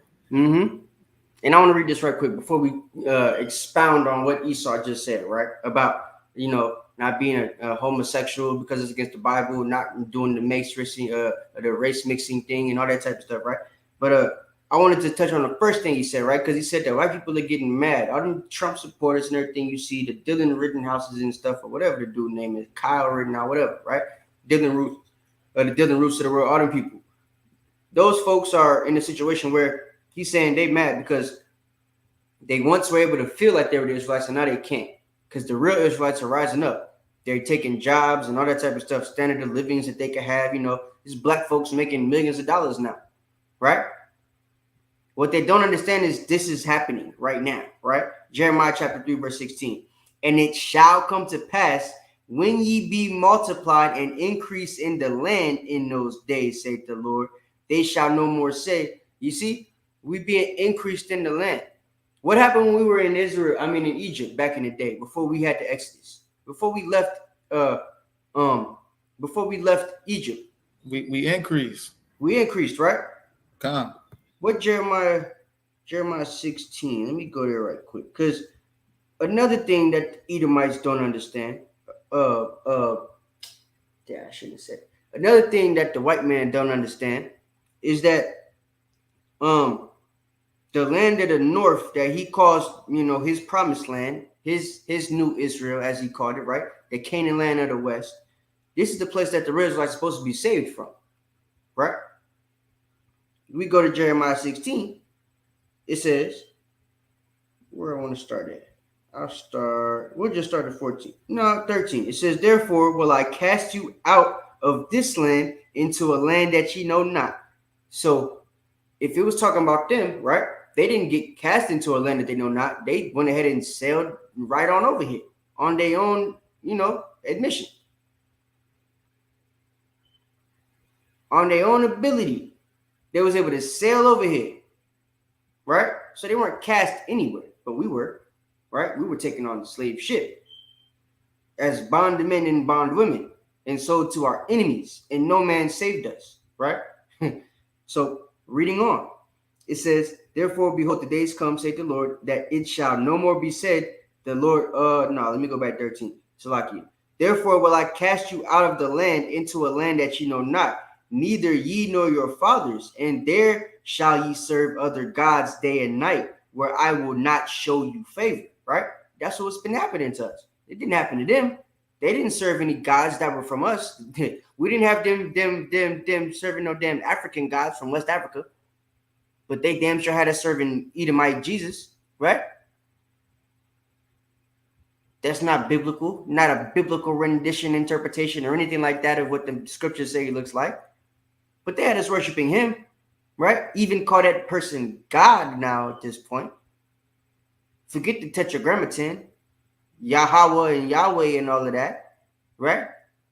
It's just Jesus now, because Jesus is who they was able to make white, right? So reading on, it says, therefore, behold, the days come, said Yahweh, that it shall no more be said that the Lord liveth, that brought up the children out of the land of Egypt, but the Lord liveth, that brought up the children of Israel from the land of the north, and from all the lands whither he had driven them. And I will bring them again into their land that I gave their fathers. And even the white man admitted that the land that was originally given to the Israelites was the land in the east, not the land in the west. So the scriptures are saying we're going to go back to the original Israel, not a new Israel in the Western Hemisphere. We're going to get saved from the Western Hemisphere and all the places we've been scattered. So that just is more proof to show our chosen versus their chosen, right? But he also said, let's go back. Okay, well, no, we ain't got to. He said you can't be a homosexual and all that type of stuff in America, right? What you got, Judah? Oh no, I was Hey Mandy, put your nationality in the chat. Go ahead, keep teaching. Hold on. I don't care what color Jesus is. I just pray he forgives me for this one stupid shot, and I need a hug from him. I'm literally ready to check out. We don't know who that is. What I don't know what shot she's talking about. I think she might be talking about is she talking about the vaccine or she talking about something else? Yeah. I don't know. But Mandy, I ain't gonna call no man unclean, but Huth ain't no nothing. I ain't never seen that last name behind a black person before. So I ain't seen a black Mandy either. Oh, she took the vaccination. Yeah, the vax. What's your nationality, Mandy? You an Israelite? What's your daddy nationality? She might be Jake. A lot of Jake don't care what color Jesus is. Can't judge her off that. Yeah, put your nationality in the chat. Your father's nationality in the chat real quick. Yeah, real quick. Jesus is definitely black. You know what I'm saying? He's the black man. You feel? But she says she's mixed. What is your father? Italian. What type of Italian? Yeah, your mom Italian. Yeah, I would assume she's saying with Italian. I mean, her dad's Italian. Her mom is black. So if your dad is the right type of Italian, you could be Israelite, right? If you're the wrong type of Italian, Most High ain't gonna forgive you for nothing. He gonna chop your head off and watch you roll down the street. Cling. But you know, Most High be with you, I guess. She said she's not sure. Her dad, hey, well, hey, if you're not sure, then you could be Drake. You know what I'm saying? That's a curse to not know what's going on with your pops and stuff. your great grandma from Egypt. Yeah, we don't deal with Egypt either. We don't like them people. We had an exodus from them. Mm-hmm. Most High said in Isaiah that he gave the Egyptians to us and the children of Sheba as ransom, meaning they're gonna be slaves. You feel me? Isaiah 43. 43. That's right, I don't want. What's your great grandfather? That's what I want to know. On your dad's side, what's your grandfather? Lady. It's all right, Mandy. We don't know what you are. That's cool. That's cool. You know what I'm saying? You can stick around and learn something. We ain't gonna kick you out. We just want you to know Jesus black. You should care what color he is, because they changed this color for a reason. So that means they care, right? It don't say he's white nowhere. So the fact that he's not a black man and the Bible says he's black, with woolly hair and all that stuff, then it should be something you care about. All right? But we're gonna move on. Oh, well, you got some other? Okay. No. Go ahead. All right. Mandy, just pay attention. Yeah, just pay attention. We get back to her in a second, y'all. We just because I ain't got too many scriptures for this. We get back to her in a little bit. We just gonna let me see. It's just one last thing that this cul-de-sac having Edomite said. Here we go. In theology, just as you do in Christianity, I believe the identity message.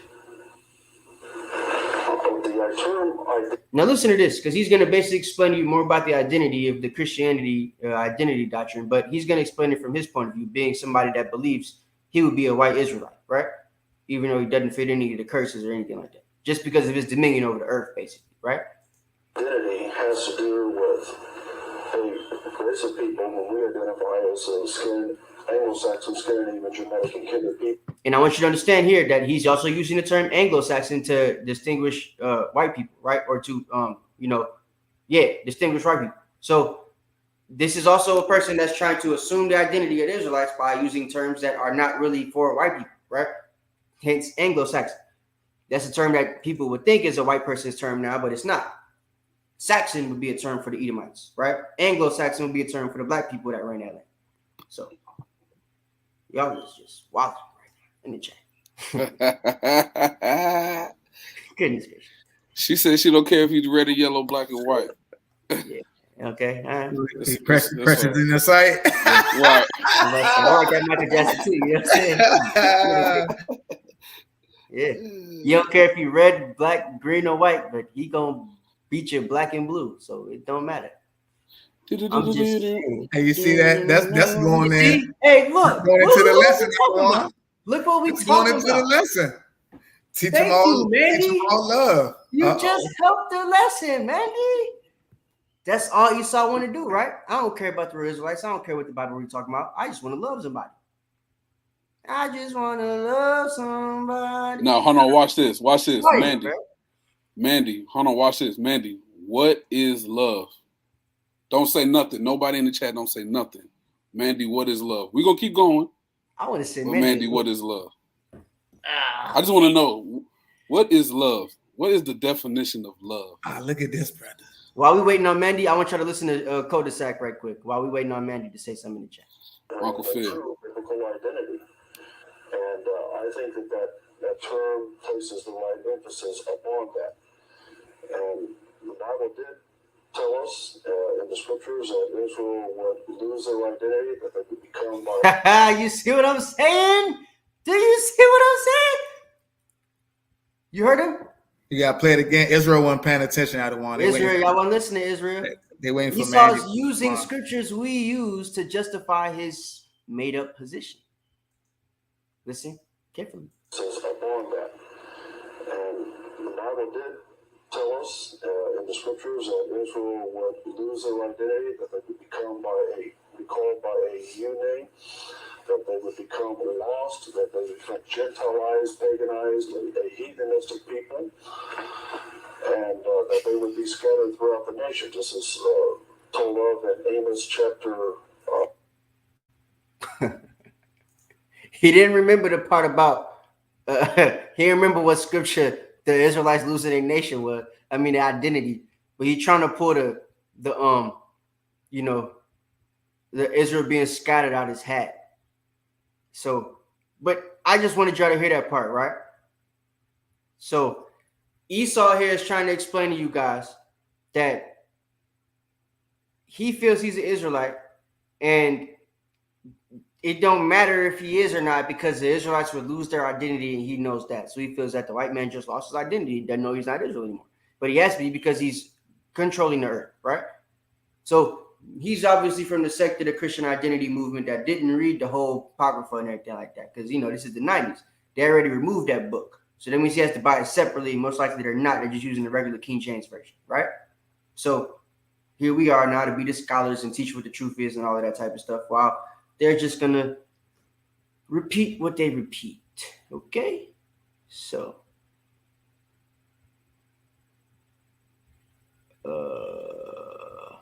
I'm confused. What's going on now in the chat? What'd she say?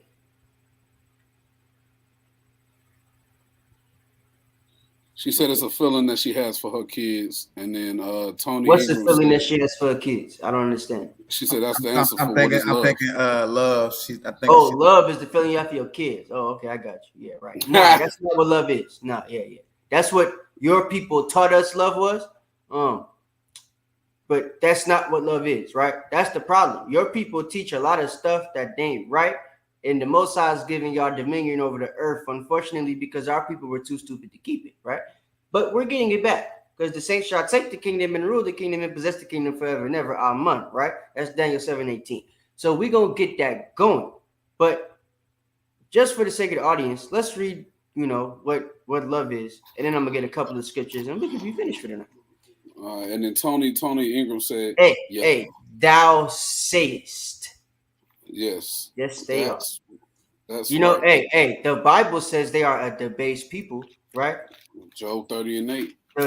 The least among the heathen. So you guys are basically like the you know, butt cracks of society mentally, right? Even the washpot has a better brain than you do. You feel? Yeah.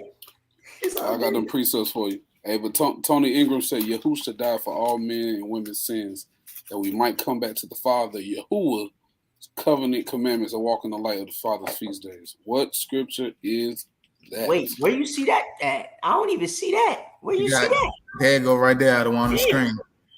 Okay, Yahshua died for all men. No, he didn't. His name not Yahshua. There's no Usha in Hebrew, bruh. Okay? No Usha. It's not Yahusha or Yahshua. Didn't I tell you how they use that? This is the first time y'all seen it. It's usually Yahshua, right? But he's using the Yahusha. Oh, we had our Yahusha at camp right? Saturday. So look, Yahusha died for all men. That's a lie. And women's sins. Damn. And that we might come back to Father Yahuwah's covenant. Problem is, Brother Tony, everybody wasn't part of Yahuwah's covenant. So you can't come back to something you was never part of, right? Like I can't go to my neighbor house across the street if I never been in my neighbor house across the street. I can't go back because I never been, right? I can't go back to Tony Ingram house because I don't know who the freak Tony Ingram is, right? So Mandy can't come back to our covenant because she was never part of our covenant if she's Italian, right? Italian, right? So that's what we're trying to say, brother Tony. If you're not a brother, then Mr. Tony. But you're probably a brother. You know, Ingram is an Israelitish last name, brother. That's a name that goes back to the original people of England. You know what I'm saying? That last name is in my family a little bit. It says, I went to a big school. The Italians killed Christ, man. Wasn't taught to hate, no such thing. Then moved to an all-white school. There's definitely no such thing anymore, but there used to be. And got bullied for being from a mixed school. Okay, that's cool. Was so glad to go back home. Yeah, all right. I'm glad you had mixed plight. You know what I'm saying? Yeah. You know what I'm saying? It is what it is. It happens. CLEAVE. But hey, look, Mandy. If we let King Cul-de-sac tell it, the reason you got made fun of is because all the people at your white school were being taught you're not supposed to race mix, right? Esau told it to you. The big cul-de-sac having George Jefferson head looking dude right here, right? He said that they get taught that they're not supposed to race mix. So of course you would get made fun of because you were the mixed race kid, right? Hey, David Ben Israel, speak for yourself, King. We love you though, Mandy. We don't know who Mandy is. We don't love Mandy. That's what I'm trying to. Didn't y'all hear the lady say she Italian? She just You know that's verified who our Alexander people the are. Greek freak people, brother. You know the Italians killed Christ. Y'all know Rome is in Italy. Y'all know Rome is Italy, right? Hey, Jake, y'all Jake's being folly, man. Yeah, I know they're the same people, right? So when you say the Jews killed Christ, it wasn't the Jews, it was the Romans, and the Romans is the people from Italy. Mandy's daddy is one of the people that killed Christ. Hello? Come on now. Goodness gracious, Jake. Y'all be wilding, man. The brother say he came in late. He say he misspoke. He came in late. All right, David. All right. Gotta give mercy to the brother. Mercy. You gotta give mercy. All right. Who's about to be on your head, King? Hey, look, he said we don't like our enemies, Mandy. That's right. That's right. Shout out to Dawid. All right. God. What I want. Let's get 2 Samuel 7 and 10, since they brought that out and basically used that as a whatever that was. Huh? I'm already there. Yeah, read that. Start at 10 and then read to I don't know, 15 or something. Read to 13, I think. It's the book of 2 Samuel, chapter 7, verse 10. Moreover, I will appoint a place for my people Israel, and will plant them, that they may dwell in a place of their own and move no more. Neither shall the children of wickedness afflict them anymore as before time. And as since the time that I commanded judges to be over my people Israel, and have caused thee to rest, Salaki, and have caused thee to rest from all thy enemies. Also, wait, what? And no, wait, no, brother. That didn't say that. God is love. We love everybody. We don't got enemies. Enemies isn't a word that God should be using because God is love. And have caused thee to rest from all thine enemies. You heard that, Mandy? We got enemies. We don't love enemies. You can't love an enemy. You can love the enemies of your people because they're your people. That's who God said you can't hold a grudge against, the enemies of your people, right? Leviticus 19. But if you're not an enemy of our people, you're just an enemy, and we have all right to hate you, right? Ecclesiastes 3 taught us it's a time to love and a time to hate, and we hate all our enemies all the time, right? We want those problems always, okay? Go ahead, finish that. Salaki. And at verse 11, and as since the time that I commanded judges to be over my people Israel, and have caused thee to rest from all thine enemies, also Yahweh telleth thee that he will make thee an house. And when thy days be fulfilled, and thou shalt sleep with thy fathers, I will set up thy seed after thee, which shall proceed out of thy bowels, and I will establish his kingdom. Now, I want to ask a question to the Christian identity people.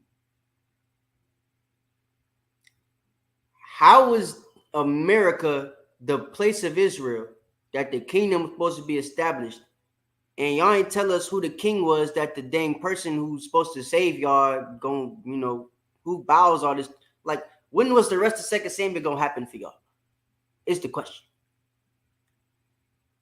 How is verse 10 the only verse in the whole chapter that fit what y'all was trying to talk about with y'all the Israelites? Don't make no sense. Right? Yeah. Nah, you ain't gotta read 14. Stop at 13. Verse 12. I'm gonna read verse 12 again. And when thy days be fulfilled, and thou shalt sleep with thy fathers, I will set up thy seed after thee, which shall proceed out of thy bowels, and I will establish his kingdom. He shall build an house for my name, and I will establish the throne of his kingdom forever. Sure, I can Texas. All right. But He's going to establish the kingdom forever. You see that? So we all know America going to fall. The Iranians know it. The Russians know it. The South Koreans know it. Even the damn British people know it. Even Americans know it, right? So this can't be the place that's going to be established forever because everybody knows it's going to fall one day, right? Except for the patriots. You people love America, right? Patriots and Buccaneers fans don't think nothing ever is going to happen to America. Y'all ridiculous. I want Psalm chapter 2 and verse 1. And then somebody else could get Jeremiah 49:16. I'm already in Psalms because I was about to chop something up, but That's a bit. this Yeah, is man. a song. Right now, they're imagining some vain things, right? And even brothers and sisters that think that we love everybody, that we should love everybody, right? You're imagining vain things. You feel me? The brother Ingram earlier, you imagined some vain things, brother. Definitely. But go ahead, read that when you're ready. Hold on, Salakia. Sis Black Native Shalom. She come through. She want to know where y'all do the camp spot at, real quick, Judah. You already put it in there. We in Greensboro, North Carolina. All right, 208 North Davie Street, downtown Greensboro. All right, matter of fact, I'm gonna put this on the banner real quick because we're about to start having feast days. So definitely send us an email at the email that's scrolling on the bottom of the screen so you can join us for the feast days and congregate with your brothers, man. All praises. Let me know what city you in as well. All praises. All praises. All praises. All right, Psalm 2 and 1. We almost done, y'all. The book of Psalms, chapter 2, verse 1. Why do the heathen rage and the people imagine a vain thing? Mm-hmm. So why do the heathen rage and the people imagine a vain thing, man? That's what's happened. Esau literally took your identity. This cracker said, our people are just in an identity crisis because, the Bible does say that the Israelites would lose their identity. What? When did you lose it? Ain't nobody put y'all in slavery in the last no time soon. Whatever identity you stole from the last person is the identity you've kept this whole time. The Romans, right? And then from there, you became everything you are now. Germans, Prussians, Russians, Khazarians, Ottoman Turks, Egyptians, Americans. You know what I'm saying? You didn't become whatever you want. So y'all didn't lose no type of damn identity. Only people that did was us. We are black. Cut out the crayon box. African American. 2 different continents with a body of water that separate them. And your mama couldn't have had you in one place and then moved to the next one before you came out of her. So you can't be from both places. That to me sounds like an identity crisis. Right? But the white man from Scandinavia could tell you, my grandfather came to America 400 years ago from Scandinavia. We can't tell you what part of Africa our people came from because we actually lost our heritage, right? So that's the facts on that. Jeremiah 49:16. The book of Jeremiah, chapter 49, verse 16. Thy terribleness have deceived thee, and the pride of thy heart, O thou that dwellest in the clefts of the rock, that holdest the height of the hill, though thou shouldest make thy nest high as the eagle, I will bring thee down from thence, saith Yahweh. You see that? This is Jeremiah. Sound like that Obadiah scripture, don't it? But this scripture right here, right? The reason I brought this out, not to say that they technically are physically making their habitation high. The way they made their habitation high in this particular video, in this lesson, they made themselves the top nation on the planet. Right? Top nation on the planet get whatever they want. Highest habitation. The highest tree. Most knowledge. Everybody got to look up to them. Right? That's who Esau has assumed the position of, when that's really us. They're still looking up to us, still trying to be us, even when we're in a low state. Still got us building everything for them. Still got us being the heads of pop culture so that they can make money off of us and have everybody follow their trends. I saw a video on Instagram. There's Chino culture in Asia. It's Asians trying to be Issachar right now. They was trying to be us before with the Jabberwockies and the breakdancing and stuff. Now they got the dang the tank top shirts on, the high-rise socks, the tattoos, Hey, low riders. They done stole the whole Chino culture in damn Japan, bro. hey, let's not forget the brother, the dude who wanted to be from the tribe of Benjamin at camp a couple weeks back. Yeah, can't forget that either, right? It's always somebody trying to be us. Always. You got the white Haitian from 5 Points, the white Haitian lady, right? She be putting her hair in cornrows. She came to Canoa one time talking about, I'm Haitian. Canoa said something in Creole. She was like, huh? She said, konnichiwa? Yeah.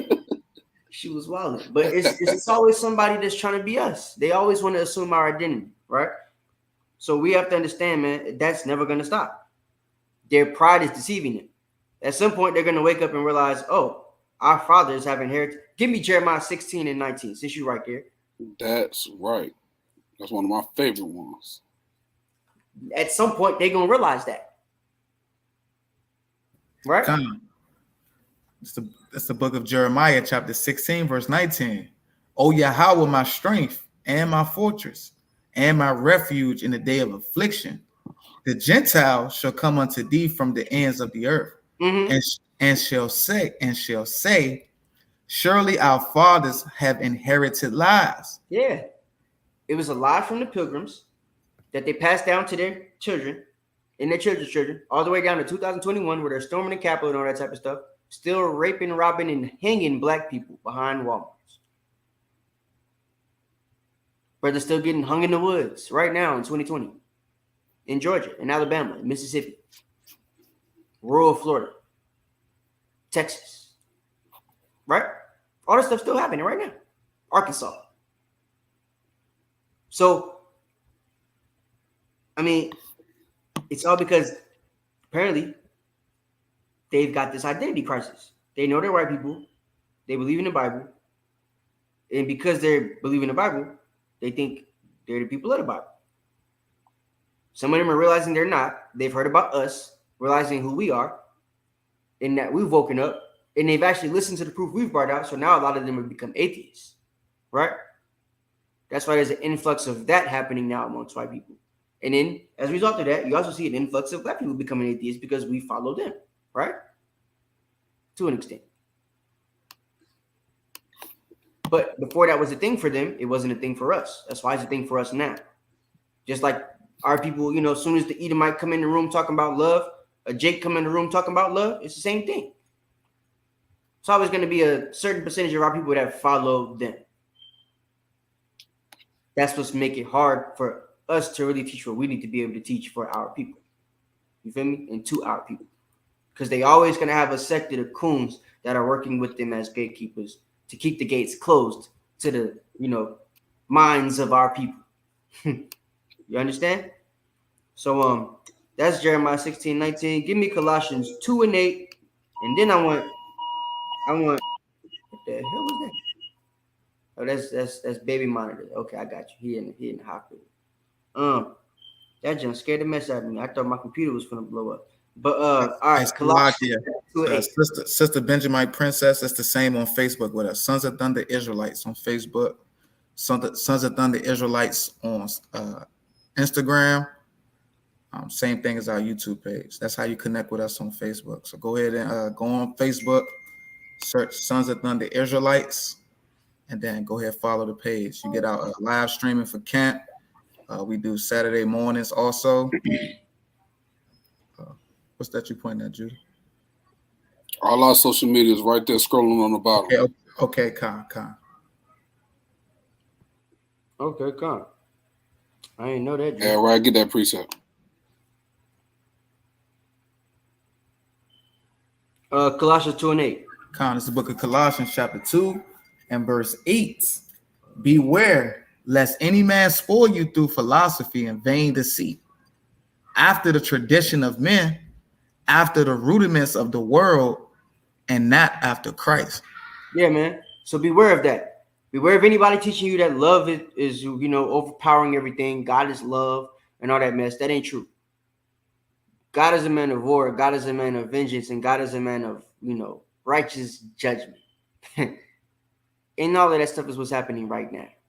And once that's completed, he's going to be a man of salvation and giving salvation to the Israelite people. Right? Here's what the gospel is for. When we see certain things happening, we'll know that the good news is right around the corner. Hell, we already got the good news. Awake. The time is now that thy salvation is nearer than you beseech, or is nearer than you believe. Right? That's what we got to understand. Salvation is coming right around the corner, but you got to be willing to stay the path, right? Can't be going off like we see brothers is doing right now in Israel. You got me? So, give me John 4:22. Somebody.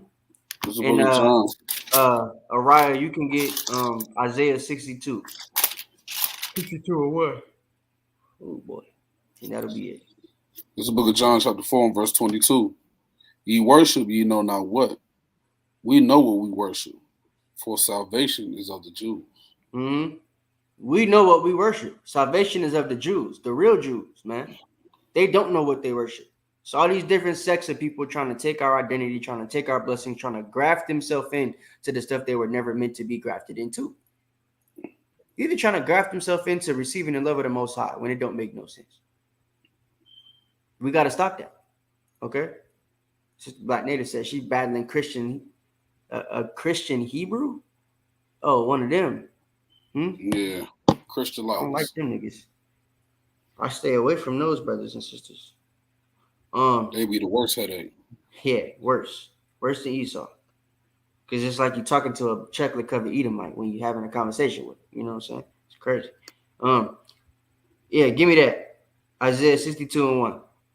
Salvation is of the Jews. People got to remember that, understand that, believe it. It's in the New Testament. I don't know why they don't get it. That ain't the Old Testament scripture we just read. That's completely New Testament. It's the book of Isaiah, chapter 62 and verse 1. For Zion's sake will I not hold my peace, and for Jerusalem's sake will I not rest. And for Zion's sake, we're going to continue to come out here teaching what we're teaching. We're going to continue to keep, proving the fact that, hey, we are the Israelites. Everybody else is just trying to be us. And we're going to prove that y'all know it too. Right? We're not going to hold our peace. Go ahead. Until the righteousness thereof go forth as brightness, and the salvation thereof as a lamp that burneth. That's the facts, man.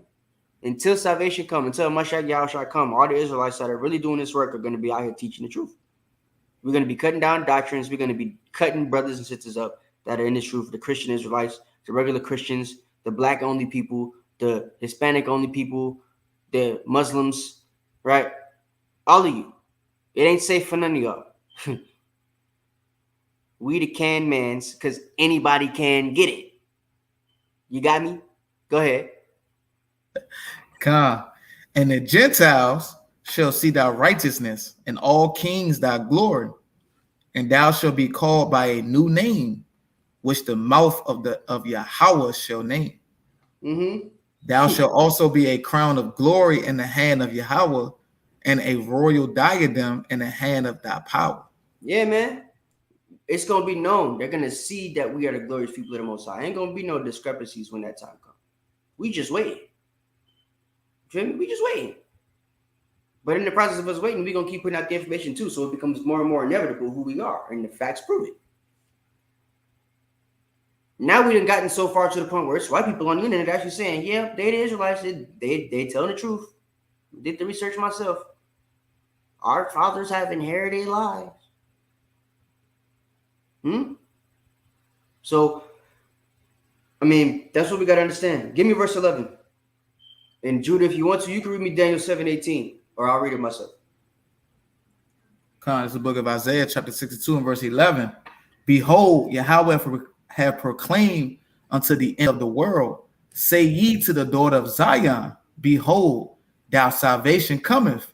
Behold, his reward is with him, and his work before him. You see that? Salvation coming, man. The work is here. It's being done. I gotta be patient. Keep on the right path. Follow the righteous path. Don't go off. If you fall, get back up. And don't keep letting these damn heathen continue to take what's profitable unto you, right? Like Baruch said, don't give what's profitable unto you and to these other nations. Stop including them in your blessings. Stop proving or teaching, rather, because you can't prove it. Stop teaching that we've got to love them and that we're supposed to love them when the Bible don't say that.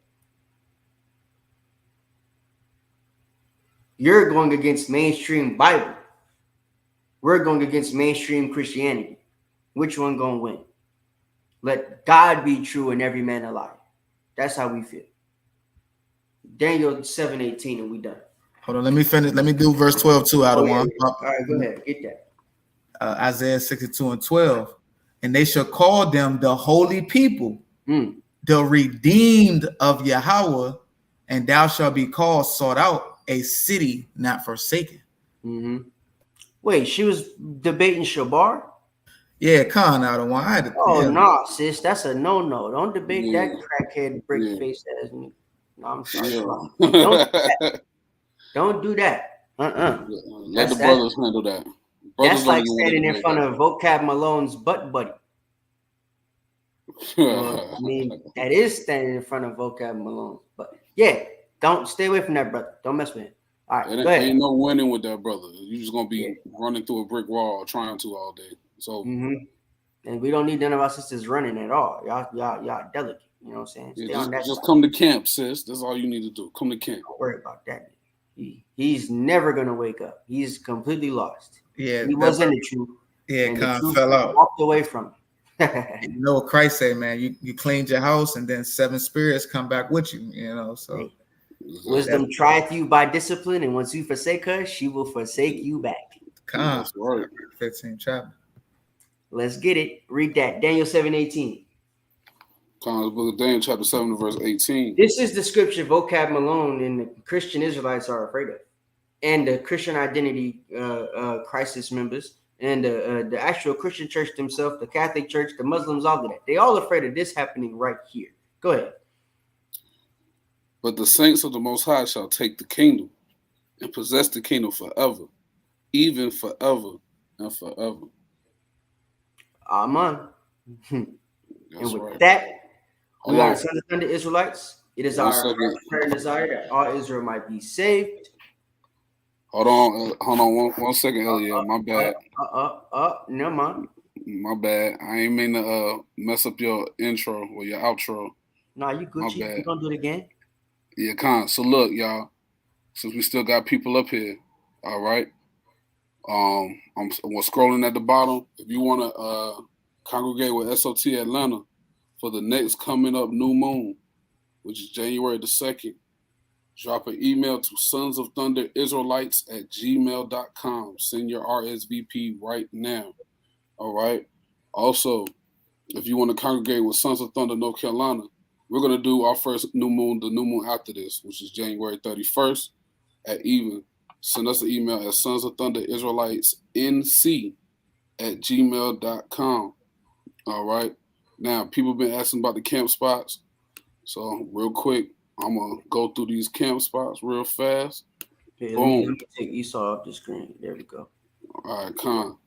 All right, Saturdays, Woodruff Park, 91 Peachtree, Atlanta. All right, 2 p.m. All right, that's the SOT Atlanta location. All right, so come to camp. Make sure you pull up over there. All right.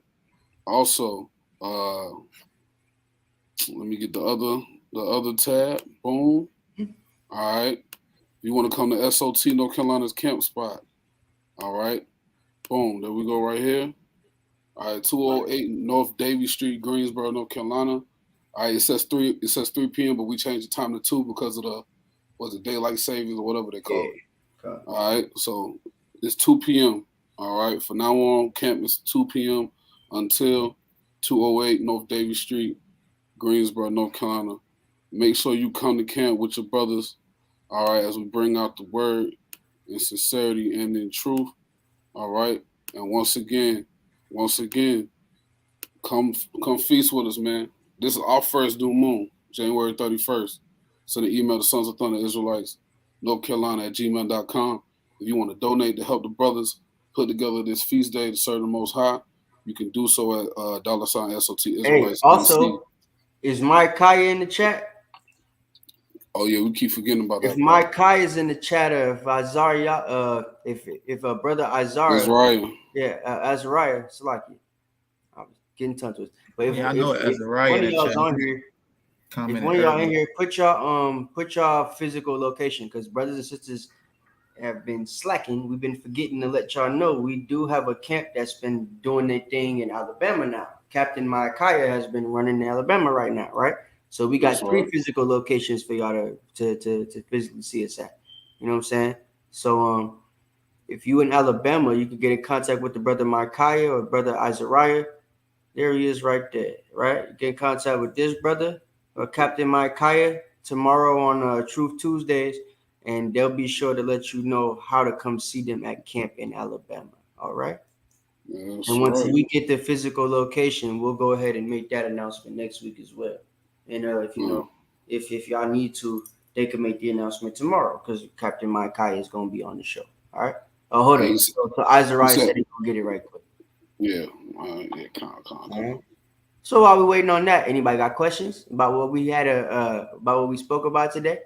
Is any of the people that love people so damn much in the chat still? Yeah, hey, brother Jay, I appreciate you, King. The water, all praises to the Most High, man. Thank you. Yeah, the water King. Yabashim Yahushua Barakatah. Yeah, Black Native, we trying to see you at camp. You say you from the Wake Forest area. You got people that travel from Charlotte, Wake Forest. No more debating men. We got people that's gonna be coming up over there soon, though. You know what I'm saying? Mm-hmm. Yeah, so definitely come through, sis. You know, we got other sisters that come to camp. All right, you said? No, this is North Carolina. She's in North Carolina. Wake Forest. Yeah, Benjamin Princess is in Texas. I actually have a prospect that's in Texas as well. But yeah, Black Native, we got people that travel from Charlotte, from South Carolina, from Raleigh, Wake Forest area, from Durham, from Asheboro, all come to Greensboro for camp. So you're going to have other sisters there with you. So definitely come through. All praise to the Most High. But yeah, we do got brothers in Texas. We got, so, hey, if it's the Most High's will, man, if it's the Most High's will, we'll have a camp there one day. All right, but yeah, any questions while we wait on the brother Israel, man? Any questions? Have y'all heard Christ came back in 1918? No, I ain't heard that. No, I ain't heard that. Anybody teaching Christ came back in any year after he done sat on the right hand of the Father is in a strong delusion. When you got scriptures in Revelation saying that the angel got to tell Christ when it's time to come, you know, so wouldn't be y'all know about Christ come back in 1918 and Christ came back. Hey, because everything be done already. Hey, we wouldn't be teaching right now. 1920. We wouldn't be teaching. Like I wouldn't have been born yet. You feel what I'm saying? Hey, Israel said they'll have it on the class next week. Yeah. So y'all make sure to tune into the class tomorrow, Truth Tuesdays, and y'all can find out information about the Alabama camp. Hey, if you have not liked the video, like the video right now. If you haven't subscribed to the channel. Cut the bell icon on too. If you ain't got the bell icon on, cut that on. Because you know when they shut our channel down last time, a lot of y'all never cut your bell icons back on. That's why you don't get the notifications when the channel comes back on. So for every, you know what I'm saying, make sure y'all cut the bell icon back on. Make sure it turns red and it's not gray. That way you'll know every time we have a video, it'll send you the notification. Yeah, you got to hit all when you hit the bell. You got to hit all so you can get notifications for everything. But, hey, man, come serve the Most High for the feast days in Atlanta and in North Carolina and come to camp. That's all I got. JW, yeah. All right, brothers and sisters, I'm going to let y'all go watch y'all taped video games and football games and basketball games and your loving hip hops and your rock and rip rops and all that stuff that y'all want to go watch. So We are the Sons of Thunder Israelites. It is our prayer and our desire that all Israel might be saved. Shalom. Shalom. Shalom.